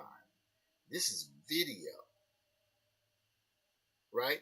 These now people say, well, Netflix has 150. No. Netflix has 150 subscribers, right? People that actually watch, they have 150 subscribers, right? User base. These channels cater to a massive user base with over 2.7 billion monthly active users on the platform. Do you get what I'm saying? Do you get what I'm saying? And there's new content every day. It's not like, I'm feeling a little kind of melancholy because I know Alien Earth is going to be done in, 2 weeks. I'm like, oh, you got to wait a whole another year before the next season. That sucks. Thank God, hopefully Silo will be coming on next month. We'll see if they stick to that schedule. Right? YouTube, every day there's a new channel. Every day. Now, one can debate the quality, they can debate the vibe. It doesn't matter. YouTube broadcasts more than any other service out there. Facebook, 3.06 billion people, right? Instagram, 2 point something billion. So the reality is this. That means that if it's 2.7, it's near 3 billion, right? That's insane. That's insane. So what that means is that the readers, the viewers, are in social media. They're in social content creation. That's where they are. That's what they look at. That's where they get the news from. Apparently, this Charlie Kirk dude, this conservative, was killed today. I didn't get that from NBC or ABC. I saw that on social, on Facebook. That's the world we're in. So why then, not saying I wouldn't take it, why then would you try to get a deal with a mainstream publisher where you're going to pay, and unless you're lucky, unless they put all their marketing dollars behind you, you're going to pay them, you're going to be, have to pay out that contract. Why not simply publish to YouTube, Instagram, Facebook, LinkedIn, Twitch, or any Substack all at the same time, right? For free. And you print on that platform for free. You're going to automatically, more people are going to see your stuff over the course of a month or 2 or 3 months than ever would. I mean, if your stuff is good and you properly promote it, but properly promoting it is free now. You don't have to pay anything to put this stuff up. It's free. Only thing it costs me is spending time to make the content, which I'm going to have to do anyway. But if I'm streaming the creation of the work that I'm being paid for, that's different, right? I am creating black prints online so people can see me do the pages. I am doing the comment online so people can see me doing the pages. They see the process. You see what I'm saying? No one wants to sit up and do it themselves. They'd rather sit up and watch someone else do it, right? So, but if they see me go through this, it's like someone building a house. If they see me building the house, if they see me making the book, and they see I'm stuck with it, and I stick with it, and I follow through, which I've not done before all the time, but I'm doing it here, and I get it done, and it takes me 4 more months to get this done, right? And then it's ready for publication next year. See what I'm saying? People will want to buy this book. Why? Because it's being promoted a year out from publication. Because people see it literally being done in real time. So my theory is, you see what happened with Diamond? Diamond Distributors is suing the people who gave them the inventory from their books.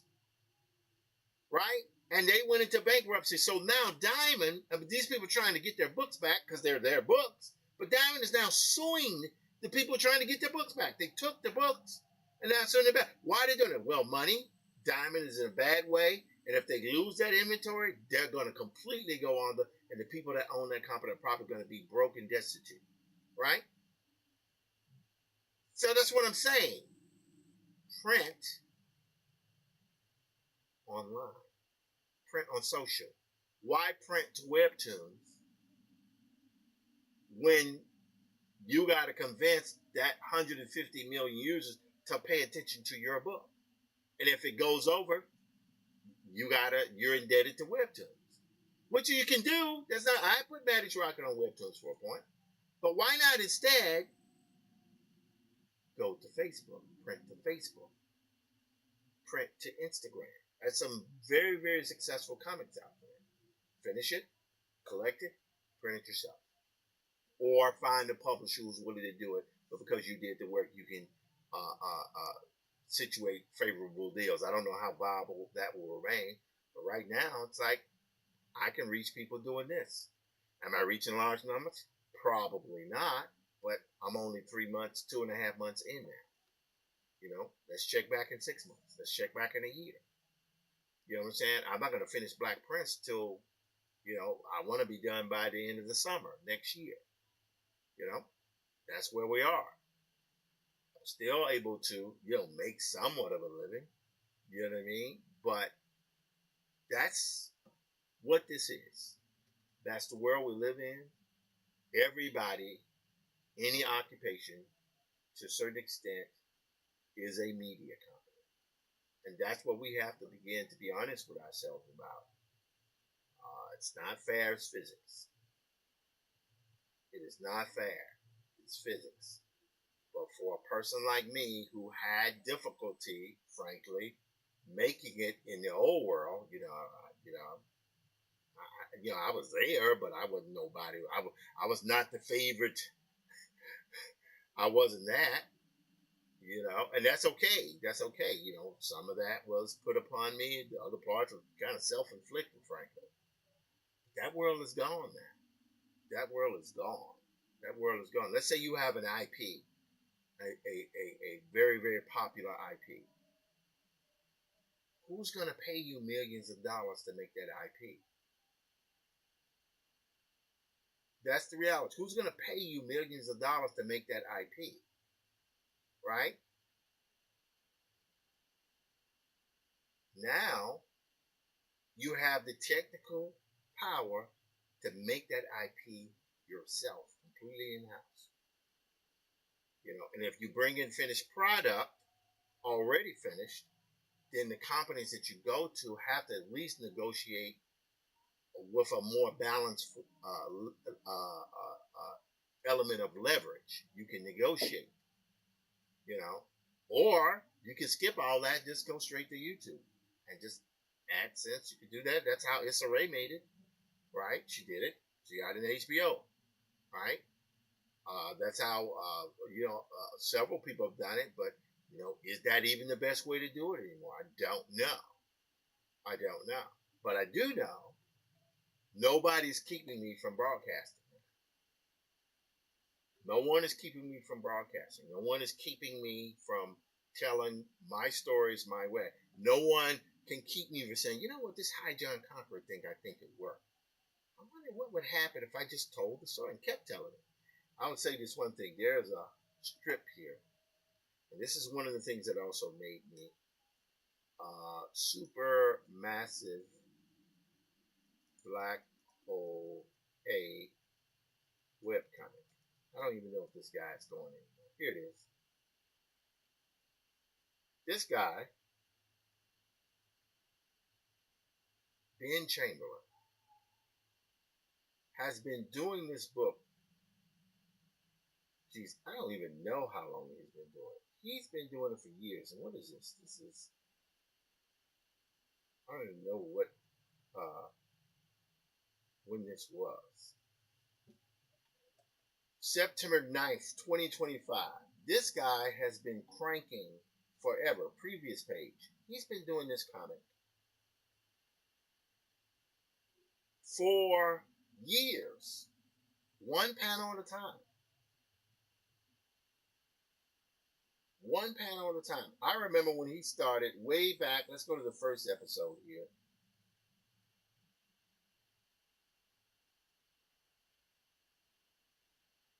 That was done. Geez, I don't even know if it says the date here anymore. This guy started back, good God, back in the, I don't want to say when it started, but geez, I know it was like something ridiculous. Let's go about.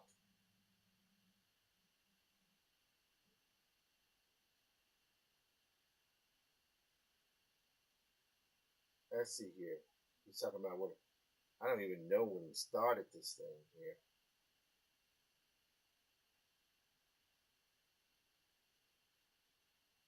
Okay, I don't even know, but it doesn't matter. Anyway, I'm just saying this guy's done ridiculous hundreds of panels of this story. It's pretty incredible, and I had to bring it. I'm sorry, Ben, I had to put you out like that. I'm sorry. Anyway, that's what's happening. Enough of me preaching off my soapbox. Let me go make this salad so I can get this food in. Anyway, I am Tim Fielder, visual Afrofuturist and graphic novelist, and apparently a guy who talks too much. Thank you so much for being here, for putting up with me, for allowing me to say a little bit. Hello, Diva Marissa Winter. So good to see you. I'm so grateful to be doing this, to be getting my stuff out. I am the author, illustrator of Infinitum, an Afrofuturist tale. I'm the author and illustrator of Maddie's Rocket. I am the illustrator of the graphic history of hip hop with my friend, Dr. Walter Grayson. We're rocking, we're rolling. Today is Wednesday, we're through Hump Day, and now we are on to the next day. See you tomorrow.